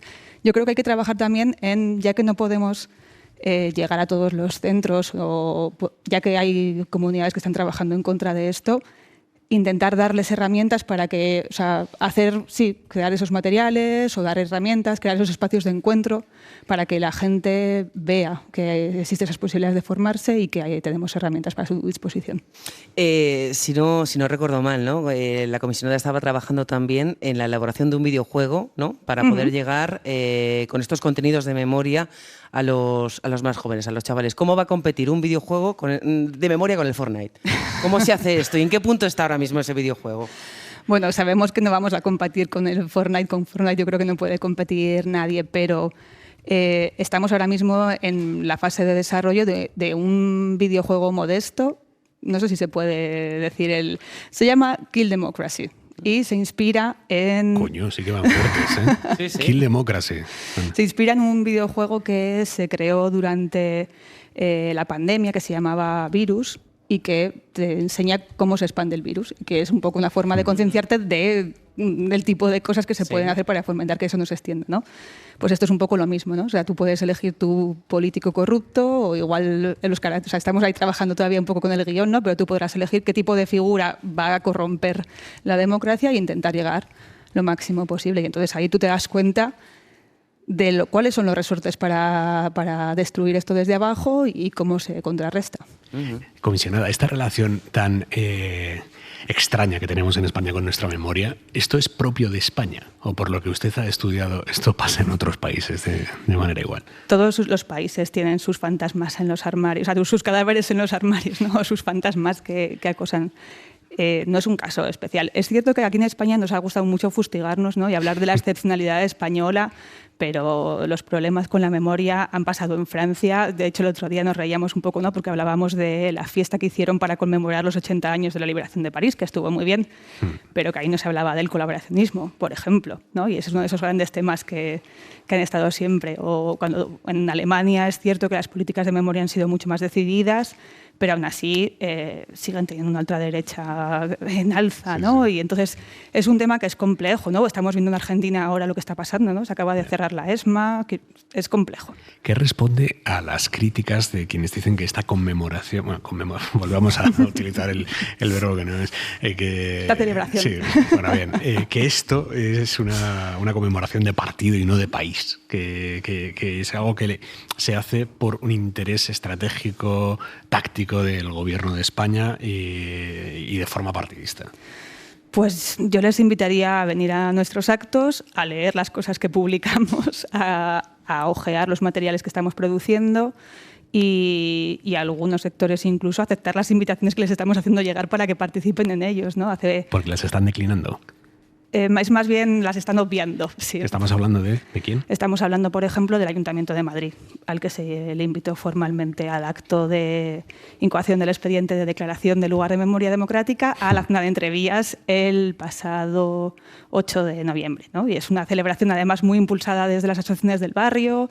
Había una plataforma que se llama Salva Peironcelli que llevaba promoviendo mucho tiempo, ¿no? la resignificación un poco o la conversión de una de esas casas bombardeadas durante la Guerra Civil, fotografiadas por Robert Capa y en Entrevías, que se hizo un símbolo de la barbarie, ¿no? De los bombardeos sobre los vecinos y vecinas de la capital, y que de repente pues eso se convierte o inicia el camino para convertirse en lugar de memoria.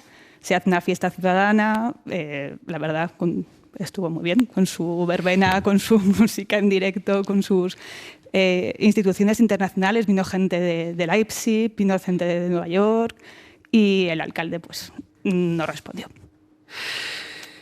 Comisionada, vamos a hablar ahora en unos minutos aquí con Paco Echeverría, que es el gran forense quien está llevando a cabo las exhumaciones y las identificaciones de los cuerpos que todavía están aquí enterrados y que han sido reclamados por las familias. Realmente es un lujo para la democracia española que Paco Echeverría esté liderando este proceso aquí en Cuelgamuros. Es un lujo y me alegro de estar hablando yo antes que él, porque va a ser mucho más difícil hacerlo después. No, es un lujo, y la verdad es que cuando te encuentras a un equipo tan comprometido con su trabajo, que sabe además transmitir también, ¿no?, lo que está haciendo sin exaltarse, la verdad es que no, o sea, esa tranquilidad que emana, no solamente Paco, sino Lourdes y el resto del equipo. O sea, uno entiende ahí que aquí no hay partidismo, que aquí lo que hay es gente que sabe lo que está haciendo y que se está intentando cerrar algo que estaba mal hecho hace tiempo. ¿Usted, comisionada, cree honestamente que esta zona en la que estamos, que Cuelgamuros, va a poder resignificarse para la mayoría social democrática de este país? Yo creo que el concepto de resignificación es difícil, y sobre todo por lo que decía, ¿no? Porque para mí este sitio es una esencia pura de la dictadura franquista. Pero hay que intentarlo, es lo que creo, ¿no? Que el trabajo de un gobierno es intentar hacerlo. Y si no se puede resignificar, lo que vamos a hacer es explicarlo muy bien, ¿no? Y vamos a contarlo, vamos a crear un material audiovisual, vamos a crear material web, material online, que te puedas descargar, no sé qué, que tengas a guías que sean expertos en esto. Yeah. No cualquiera que venga aquí a contarte las hazañas. Esto es una reivindicación de las víctimas que dicen, joder, lo mínimo es que los guías que traen aquí a turistas tengan una formación e información para poder explicarles esto. Sí, son cosas que se tienen que hacer. Carmina Gustra, muchísimas gracias. Buenas noches. Buenas gracias a vosotros. Estamos intentando unir esta noche aquí en Cuelgamuros a todas las voces de quienes desde la voluntad democrática tengan algo que decir acerca del futuro de este lugar en el que estamos emitiendo hoy el programa. Nos falta la voz de las propias víctimas, Laura. Pues mira, hemos hablado con las familias de los exhumados en esta cripta de Cuelgamuros y están, molestas, ¿no? No tanto con el fondo, sino más bien con la forma en la que el gobierno está poniendo en marcha sus últimas actuaciones. En el caso de la resignificación hay un malestar importante porque dicen que tienen la sensación de que el Ministerio de Memoria no ha contado con ellas para el diseño del proyecto o para estar en el jurado, como sí, dicen, se ha permitido a la Iglesia. No creen que sea necesaria una intervención arquitectónica, aunque sí están de acuerdo en que se haga ese museo que explique qué pasó en el valle, por qué se construyó, quién lo construyó y a quién se enterró ahí. Esta es María Ángeles Sandamil. El proyecto, en mi opinión, debería haberse dejado para después de haber localizado y entregado a nuestros seres queridos. Eso es lo verdaderamente prioritario. Para cerrar heridas solo vale que nos devuelvan a los nuestros y que podamos enterrarlos como se merecen en una sepultura digna junto con sus familiares. Es desde luego su prioridad, esas identificaciones que el gobierno ya ha adjudicado a una empresa, a un laboratorio de Zaragoza, aunque el proceso está recurrido por otro licitante. En unos minutos hablamos aquí en Hora 25 de este Cuelgamuros con la persona que se está dejando la vida para devolver a las víctimas a los suyos. Hora 25 esta noche desde Cuelgamuros. Son las 11 de la noche, las 10 en Canarias.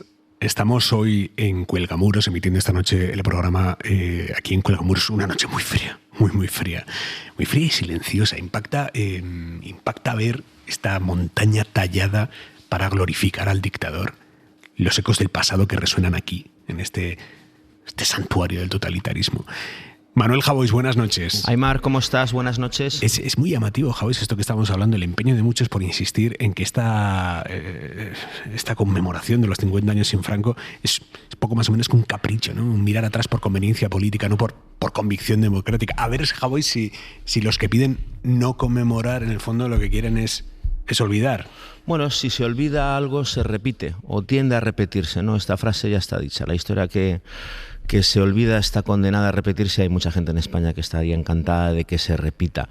Creo que el recuerdo, sobre todo cuando hablamos con las víctimas del franquismo, el recuerdo diario es prácticamente obligatorio. A mí sí es cierto que, por ejemplo, me gustaría, ya pasado el tiempo, celebrar con más énfasis los 50 años de democracia y hacer valer sus virtudes que los 50 años de la muerte de Franco y seguir insistiendo en sus horrores, que fueron muchos y que están, por desgracia, muy presentes. Yo tengo 47 años, soy un adulto de mediana edad que ha leído, visto y oído las desgracias y los terrores de la dictadura, afortunadamente, desde que tengo uso de razón. Quiero decir, soy una persona bastante concienciada y apoyo la extirpación, por supuesto, de cualquier homenaje a aquella época. Por ejemplo, el lugar en el que estáis, es a la antigua presencia del dictador en el Valle como centro de peregrinación y culto, y todo lo que se haga en ese sentido.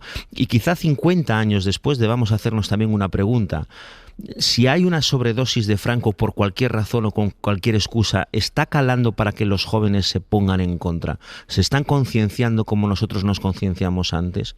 Los chavales que nacieron en los años 90 y en los 2000 y en los 2010 son más antifranquistas que los que nacimos en los 70 o los que nacieron en los 80. Las encuestas en este sentido dan resultados peligrosos, quizás porque advertir no es saturar y educar, que es obligatorio, no es dar el coñazo, porque la juventud, por llevar la contraria, a veces contesta.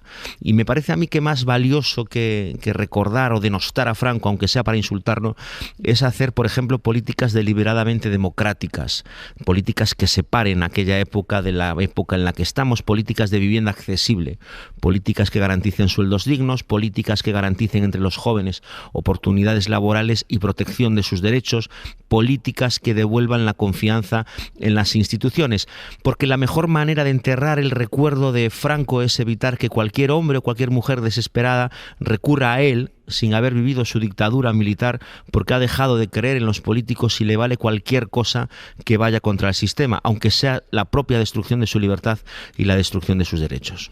Hasta mañana, Javois. Hasta mañana, un beso. Podrían ser Hora 25. A simple vista solo huesos, desvencijados huesos, enterrados al borde del camino. Aimar Bretos.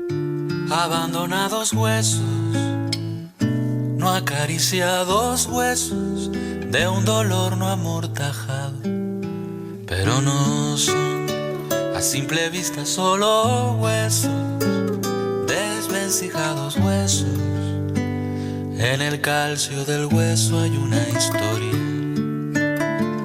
desesperada historia, desmadejada historia de terror premeditado. Y habrá que contar, desenterrar, emparejar, sacar el hueso al aire, puro de vivir. Pendiente abrazo, despedida, beso, flor. Paco Echeverría, buenas noches. Saludos, ¿qué hay? ¿Cómo está? Muy bien. Paco es antropólogo forense y coordina desde hace 2 años las exhumaciones del Valle de Cuelgamuros. ¿Cuál es su trabajo ahora mismo, Paco?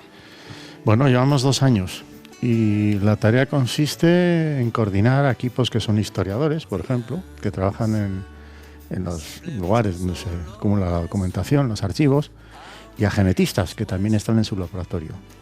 Y entre los historiadores y los genetistas tenemos un grupo de trabajo directo aquí en el Valle que está constituido sobre todo por arqueólogos que buscan, antropólogos que analizan los restos, seleccionan las muestras, por forenses que interpretan la patología Y si toda esta secuencia va bien, logramos las identificaciones. ¿En cuántas criptas o en cuántas salas han conseguido entrar hasta ahora? Bueno, se decidió por cuestiones de seguridad, que no se conocía la parte arquitectónica, el hormigonado y estas cuestiones, se decidió empezar por el Santo Sepulcro, que por otra parte es de donde más solicitudes hay. Hemos revisado, porque hay 5 plantas, como si fueran 5 alturas de pisos, como si fuera un edificio de 5 alturas, ¿no? Sí. Que están en los laterales de la propia iglesia, es decir, no se ven. Desde la propia iglesia tú no te imaginas que detrás de las paredes puede haber un edificio de 5 alturas. Y dentro de esos edificios o esas plantas, pues son como almacenes. Hemos entrado en 4 de esos 5 pisos. Nos queda el más alto, el de más arriba. Todos los demás los hemos revisado ya prácticamente y vemos que la planta más baja, porque acumula el agua que va filtrando de la montaña a cada piso y perfora y llega hasta abajo, pues están peor conservados los restos que los que están un poco más arriba. Porque esto de lo que me está hablando está justo debajo de la cruz, o sea, en mitad de la montaña. El altar está exactamente debajo de la cruz. Sí, esto está alrededor. Y esto está a los lados, luego estamos 100 metros por debajo de lo que es la montaña que uno ve desde el exterior, en el centro de la montaña de pura roca, que es. Cuando usted habla de solicitudes, ya lo hemos contado antes, porque las familias han reclamado los cuerpos de sus familiares para poder enterrarlos en otro lugar que no sea aquí en Cuelgamuros. Sí. ¿Cómo están los cuerpos? Bueno, hay que explicar también, fíjate, otra cosa. ¿Por qué se han hecho estas reclamaciones? ¿Os imagináis que hay familias que cuando empieza el movimiento por la memoria histórica, ahora memoria democrática, empezamos a hacer las exhumaciones, han pasado 25 años desde que utilizamos esta metodología científica, resultó que hubo algunos lugares en donde al ir a buscar la fosa estaba vaciada y había 4 huesos sueltos, unos trozos. O sea, las familias pensaban que sus familiares estaban allí. Claro, iban allí, al monte, estaba vacía. Y cuando preguntan, ¿cómo que está vacía? ¿Qué ha pasado aquí? Alguien dijo, es que los llevaron al valle. Y es donde se descubre que Franco no solamente lleva al valle a los que murieron por Dios y por España, los de su lado, sino que se llevó, sin pedir permiso a las familias tampoco, claro, más restos. ¿Y por qué? Pues porque Franco quiso rellenar el valle con todos los huecos que había preparado, con todo su diseño. Hay alguna teoría que dice que seguramente descubrió que no tenía tantos restos para rellenar a los suyos, porque también hubo familias del lado de la derecha, vamos a decirlo así, que dijeron que no se iban a llevar los restos al valle. Ese es el ejemplo de Paracuellos, por ejemplo, y algunos más. Y de pronto empezaron a tirar de otras fosas que estaban por ahí en el monte. Y esas son un número indeterminado, es impreciso, porque no se sabe con seguridad. Es decir, hay cuerpos que llegan identificados porque se sabe quién es la víctima, que tenía nombre y 2 apellidos, y el franquismo hizo todo el esfuerzo en su momento por identificarlos, y luego llegan en cajas que están mezclados, cajas de hasta 15 muertos en cada caja, mezclados, donde particularmente están las fosas comunes del lado de los republicanos. Y como estas familias reclamaron eso, hubo un proceso judicial en vía civil, les dieron la razón, y a partir de ese, que era la Secretaría de Estado de Memoria Democrática, que dice que tienen todo el derecho, junto con Patrimonio Nacional, a recuperar esos restos. O sea, que el franquismo metió en unas cajas bien cuidados, bien nombrados a los muertos del bando nacional, y sin embargo a los republicanos los metió en cajas de A15, unos encima de otros. Aunque también hay restos de los que murieron por Dios y por España en la guerra que llegan mezclados, porque en su momento las exhumaciones que hizo Franco, los franquistas mejor dicho, no supieron identificar unos de otros cuando estamos hablando de zonas de combates de Aragón o alrededores de Madrid, por ejemplo. Y entonces esas criptas de las que me ha hablado usted, donde están estas cajas, ustedes han conseguido entrar allí, han empezado a abrir, y le preguntaba antes por el estado de los cuerpos, que entiendo que es la mayor dificultad para identificar a nosotros rompemos un trozo de pared, como si fuera un pequeño tabique, y entramos a un hueco relleno de cajas hasta los topes. Es como entrar a una zapatería y ver las cajas de zapatos hasta los techos, que están algunas colapsadas, y ahí hay zonas donde hay goteo de agua de la montaña, y esas zonas, en esas plantas, están arruinadas, con los restos completamente mezclados. O las cajas en donde no se puede leer la rotulación, porque cada caja, cuando llegó aquí, tenía el nombre del pueblo de donde venía. Y a veces, en ocasiones, también con tiza, marcaron un número de entrada. Es decir, hubo una burocracia muy completa en esta tarea. De tal manera que entonces hay zonas y lugares donde no hay nada que hacer desde el punto de vista forense, y otras partes donde sí, y hemos identificado, y genéticamente ha funcionado, y ahí estamos haciendo la entrega digna de los restos. Es decir, frente al diseño del principio, cuando se crea la Secretaría de Estado, se hace el plan cuatrienal y se decide hacer un plan específico para el Valle, que dijimos, esto va a ser entre lo muy difícil y lo imposible. Pero la administración, las instituciones tienen la obligación de buscar. Y otra cosa es encontrar. No es lo mismo buscar que encontrar. Y los técnicos forenses podremos identificar o no. Es un problema de forenses. Pero las instituciones tienen la obligación de atender a esas familias. Paco, pero en la práctica, pongamos una familia de Álava que le dice, sé que mi familiar ahí, o sospecho que mi familiar está en Cuelgamuros, me lo quiero llevar para darle una sepultura digna. ¿Cómo es el proceso? ¿Ustedes empiezan a buscar por las cajas? ¿Cómo es el proceso? Bueno, esas familias se dirigen a Patrimonio Nacional. Patrimonio Nacional mira a ver si es cierto, o puede ser posible, o muy probable, que los restos se hayan traído aquí. Si es que sí, les dicen que tienen derecho y nos notifican a nosotros, Secretaría de Estado y equipo forense. En el equipo forense somos más de 20 personas. Como digo, algunos son historiadores. Y hacemos o buscamos la documentación, la biografía de esa víctima, por ejemplo, y las circunstancias por las cuales hay un envío desde Álava en la que el camión salió de Irún, atravesó Guipúzcoa, recogió restos en Álava, paró en Miranda de Ebro, hizo el recorrido hasta llegar a Madrid. Eso lo documentamos. ¿Qué hacemos a continuación? Intentar aclarar en qué parte del conjunto del edificio están los restos. Porque como hubo una entrada, pues las primeras en esta planta, las siguientes, 1000 y pico cajas más adelante están en otros lugares, y tenemos una estimación en dónde estarían aproximadamente esas cajas. Abrimos el hueco, entramos dentro y escaneamos la sala. Antes de tocar nada, lo fotografiamos todo y lo escaneamos. Y entonces empezamos a decir, bueno, a ver, las primeras cajas, ¿tienen rotulación? Estas cajas, ¿llegaron antes? ¿Llegaron después? ¿Estarán más atrás? ¿Estarán más a un lado? Y es bastante complicado. De hecho, es muy difícil obtener ADN de unas muestras antiguas, pero todavía es más difícil localizar esas cajas y leer Calatayud. Esta es una de las solicitudes. Aquí pone Calatayud. Incluso con luces forenses de tipo de policía hemos llegado a leer rotulaciones que el ojo desnudo no ve. Es decir, estamos en eso y no encontramos todo, pero hemos encontrado ya bastantes cajas. ¿Cuál es el resto mínimo que necesitan ustedes para sacar de ahí ADN y compararlo con los de las familias? Puede ser un fragmento pequeño. En la mejor parte puede ser una parte del cráneo, la zona del oído, porque es un hueso como más denso. Pero también hemos tomado muestras de los fémures, de las piernas. Y a veces a los laboratorios que quieren obtener ADN y no hay ADN suficiente o de calidad y nos piden más muestras. Oye, me dieron más muestras. Bueno, vamos a ver si hay dientes.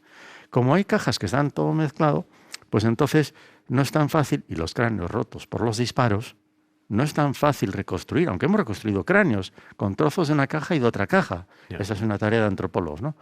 Y es casi más fácil tomar las muestras, de las piernas, de los fémures. ¿Por qué? Porque establecemos el número mínimo de individuos con respecto al hueso mejor representado. En algunos, la clavícula, pues entonces hay que ir a la clavícula. El número mínimo nos daría todas de las que hay que tomar muestras. Y a veces ese número mínimo de individuos se ve mejor por los fémures, que nos ofrecen menos dificultades. Pero que hay fragmentos de costillas o huesos, falanges de manos, etcétera, que están ahí en la caja, que pertenecen al total de los individuos, pero no se pueden individualizar.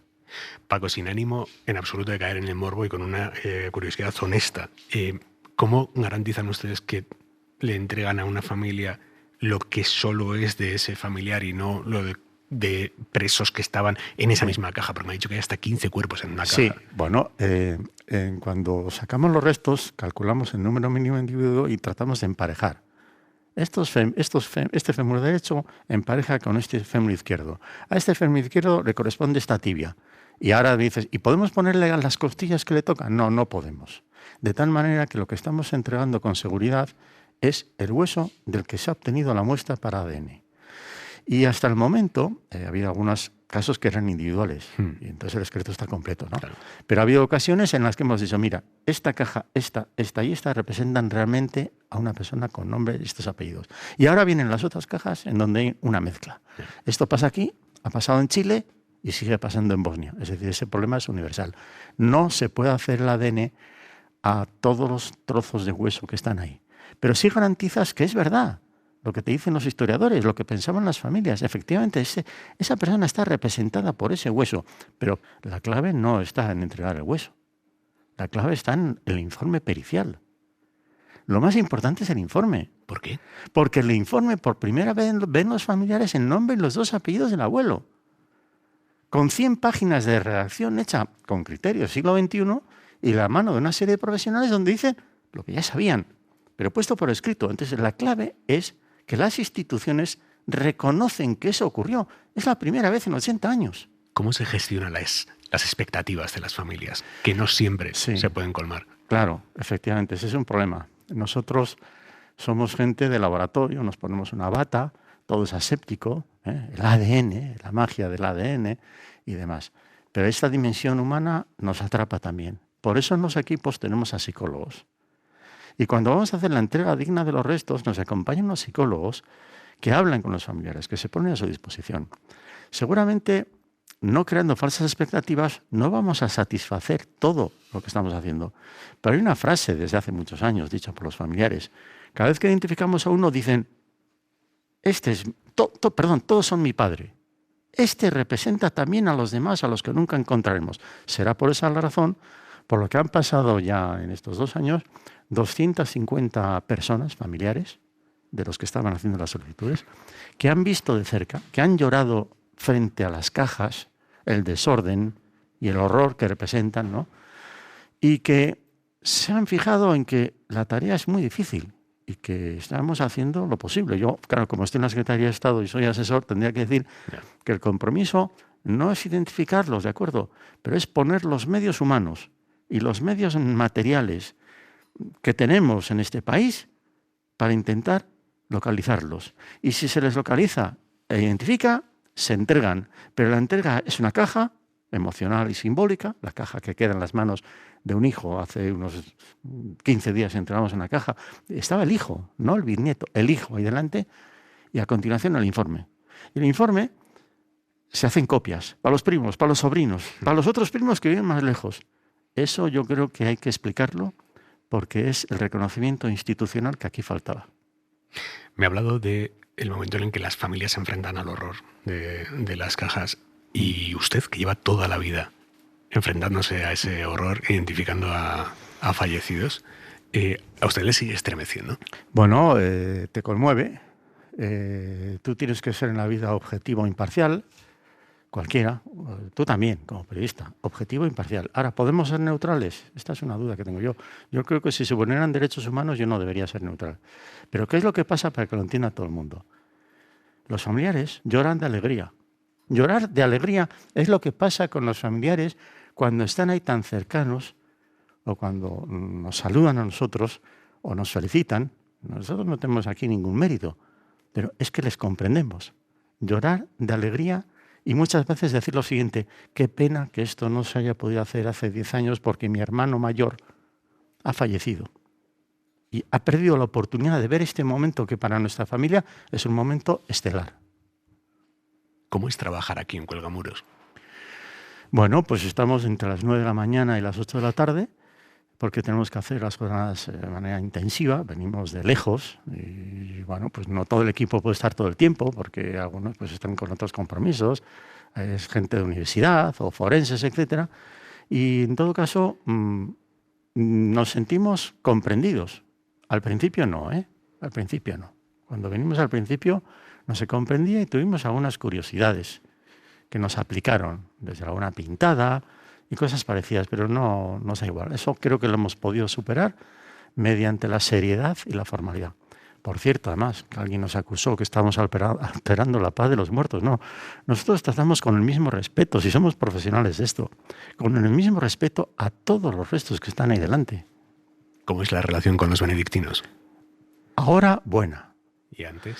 Antes no. Cuando cambiaron al prior del Valle, hace unos meses, vino a hablar con nosotros. Nos esperó cuando estábamos saliendo y quiso hablar con nosotros. Y nos dijo una cosa que yo lo puedo hacer público. Nos dijo: nosotros comprendemos lo que están haciendo ustedes y además nos parece normal que se atienda a esas familias. No solamente no vamos a ser beligerantes contra este proceso, sino que nosotros estamos aquí para mantener el culto, que es nuestra misión, no otras, a pesar de que haya gente que esté pinchando por detrás. Pues creo que se me entiende. Pero les saboteaban, ¿no? ¿Qué pasa? Hubo algún sabotaje, como por ejemplo pues, en algunas cerraduras ponernos pegamento. Alguien nos cortó un mazo de cables más grueso que los que yo veo aquí distribuidos en esta sala, que no sé cómo no se electrocutó al intentarlo. Sí, esas cosas pasaron al principio. ¿Cuándo va a terminar su trabajo aquí? No lo podemos calcular. Es una pena porque los familiares a veces nos dicen, vamos muy lentos. Sí, vamos lentos porque estamos encontrando los restos. Hubiéramos ido muy rápido si al entrar en la sala, tras el escaneado y la visualización, hubiéramos dicho, no hay nada que hacer, como también otros profesionales pensaron, no hay nada que hacer. Como estamos encontrando los restos, pues resulta que hay que analizarlos. Y si hay que analizarlos, hay que depender del laboratorio de genética. Y el laboratorio de genética tiene sus tiempos. Que a veces, como digo, oye, enviarme más muestras, que vamos a repetir el análisis, vamos a repetir la extracción. Y eso está dilatando la tarea. ¿Cuándo acabaremos? No sé. No me hago idea, hemos cogido ritmo, porque hay que recordar que todo el año 2024 estuvimos prácticamente parados en esta tarea. ¿Por qué? Por los recursos judiciales, que se ganaron todos en favor de la iniciativa. Y mira que hubo empeño, por parte de algunos. Muchísimo empeño, que la obra que estábamos haciendo iba a modificar la estructura del edificio. ¿Qué va? Si esto es como si nosotros en nuestro cuarto de baño cambiáramos el espejo del cuarto de baño. Es el equivalente a semejante edificio. Nosotros no cambiamos la estructura, ni se va a hundir el edificio porque hayamos abierto un hueco para entrar y ver. Es verdad que los cuerpos que están más abajo están mucho más perjudicados por las filtraciones de agua. Sí, eso suele ocurrir pues también en una bodega. Si nos imaginamos cuando dejamos unos libros en el suelo, algunos de ellos absorben la humedad que está en el suelo, en la planta, ¿no? Y está mucho más degradado. De tal manera que es como una pasta entre madera y hueso, mezcladas unas cajas con otras.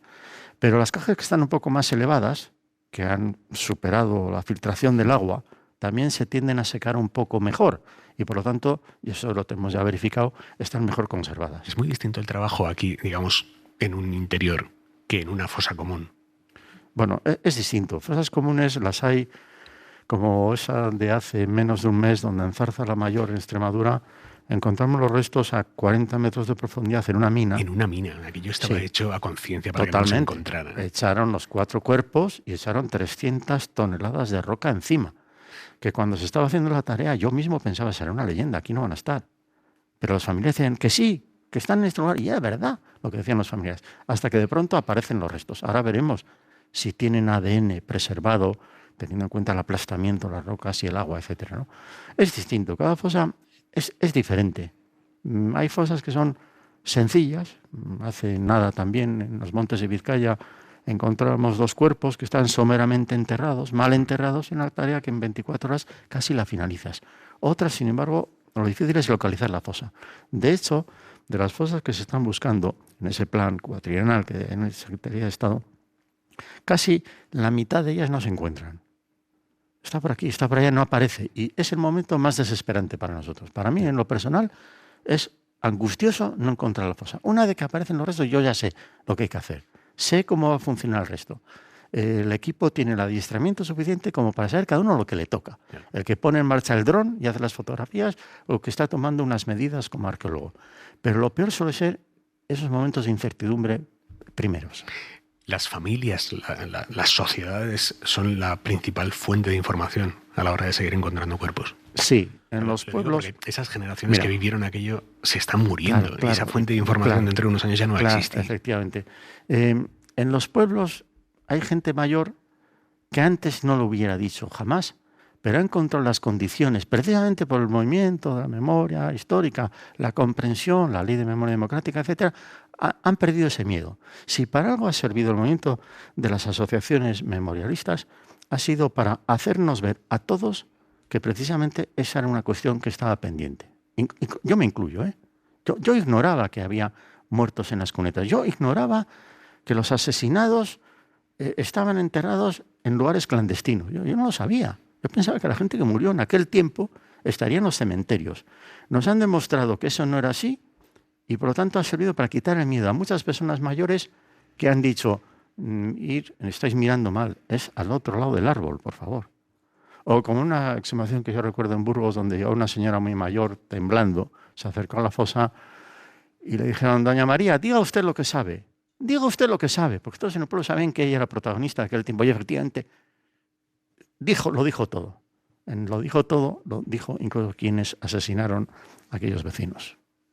¿Qué ha aprendido de la condición humana a través de su trabajo? Bueno, no sé. Yo creo que yo pensaría que la gente joven que nos acompaña, porque hay mucha gente joven que estudia arquitectura, arqueología, medicina, en todas las materias, que quiere colaborar con esto. Por lo tanto, creo que nos van a reemplazar, en primer lugar, a todos nosotros. Y a propósito de cómo nos comportamos, pues bueno, que no somos siempre buenos por naturaleza. Hacemos muchas acciones buenas, los seres humanos, queremos a los enfermos, cuidamos a los ancianos, lo que queráis, pero en muchas ocasiones somos unos canallas. Pero esto también lo sabíamos antes de tocar ninguna fosa, por lo que es la criminalidad en la tarea ordinaria para un forense. ¿Volverá aquí a Cuelgamuros cuando acabe su trabajo? ¿O aquí ya no se le habrá perdido nada? No, sí volveré. Sí volveré porque esto, en lo personal, es un proyecto que te atrapa, como otros muchos, cualquiera en su materia, ¿no? Pero el reto es extraordinario. Hay forenses del otro lado del mundo que nos están mirando para ver qué está pasando aquí. Y yo creo que un día haremos un congreso de ciencia forense en la infraestructura que tiene el Valle. ¿Sabes para qué? ¿Para qué? No para hablar de ADN mitocondrial, sino para hablar de derechos humanos. Paco Echeverría, muchísimas gracias por acompañarnos esta noche aquí en Cuelgamuros. A vosotros. Soledad Gallego Díaz. Basta de una vez de fomentar la confusión y pretender que los españoles no sabemos distinguir ni apreciar la democracia sobre la dictadura. Lo sabemos, la inmensa mayoría lo sabemos. Y en la primera ocasión en la que tuvimos para decir libremente lo que queríamos, en las primeras elecciones democráticas, el 15 de junio de 1977, lo hicimos a voces, sin dudas. Los herederos del franquismo obtuvieron nada menos que 200.000 votos menos que el mismísimo Partido Comunista. Estaba perfectamente claro. Ahora quizá las encuestas muestran que hay un porcentaje exagerado de jóvenes que creen que la dictadura no fue tan mala. Lo sabrían 15 días después de que desapareciera la democracia y se encontraran con que no pueden contar lo que ven, no pueden decir lo que piensan y no pueden escribir lo que quieren. Muchas de las cosas que les gustaría hacer les llevarían a la cárcel o, en el mejor de los casos, a pagar una multa. Ah, pero tendríamos piso, vivienda. Falso. Cuando yo era joven era impensable irse a vivir sola, sobre todo si eres una mujer. Los pisos se compartían con otras jóvenes como tú y con sueldos de miseria intentabas ayudar a pagar la hipoteca de tus padres. ¿Cuánto talento fue perseguido? ¿Cuánta democracia hubiera hecho falta para superar aquellos tiempos terribles? La dictadura no fueron solo los 4 últimos 5 años de la vida de Franco. Fueron desgraciadamente 36 años. 36 terribles años. No hay que olvidarlo nunca. Punto y 25. Así termina esta edición de Hora 25 desde Cuelgamuros. No había un lugar más adecuado para iniciar esta semana del 50 aniversario de España sin Franco. No había un lugar más adecuado que este, concebido en su día a mayor gloria del dictador y que ahora la democracia pretende resignificar, porque no se puede construir un país en dignidad si no se les da una sutura de decencia a las heridas del pasado.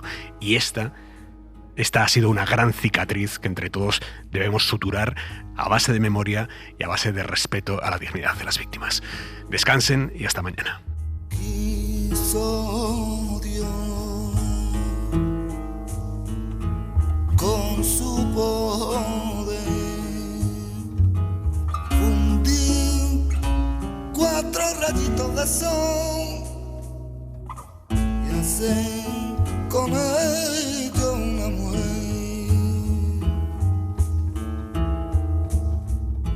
Y al cumplir su voluntad en un jardín de España nací como la flor del rosal, tierra gloriosa de mi querer, tierra bendita de perfume y pasión, España en toda flor a tu pie, suspiro latirá un corazón. Ay, ay, ay, ay, ay,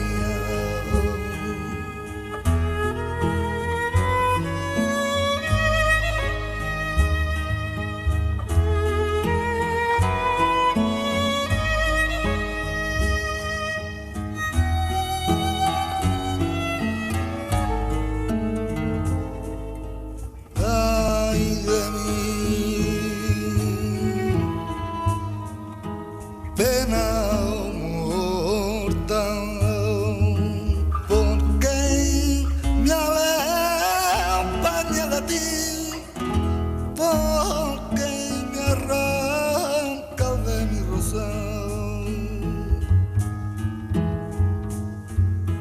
Quiero yo volver a ser la luz de aquel rayito de sol, échame por voluntad de Dios, échame por voluntad de Dios. Hora 25, con Aimar Bretos. Para no perderte ningún episodio, síguenos en la aplicación o la web de la SER, Podium Podcast o tu plataforma de audio favorita.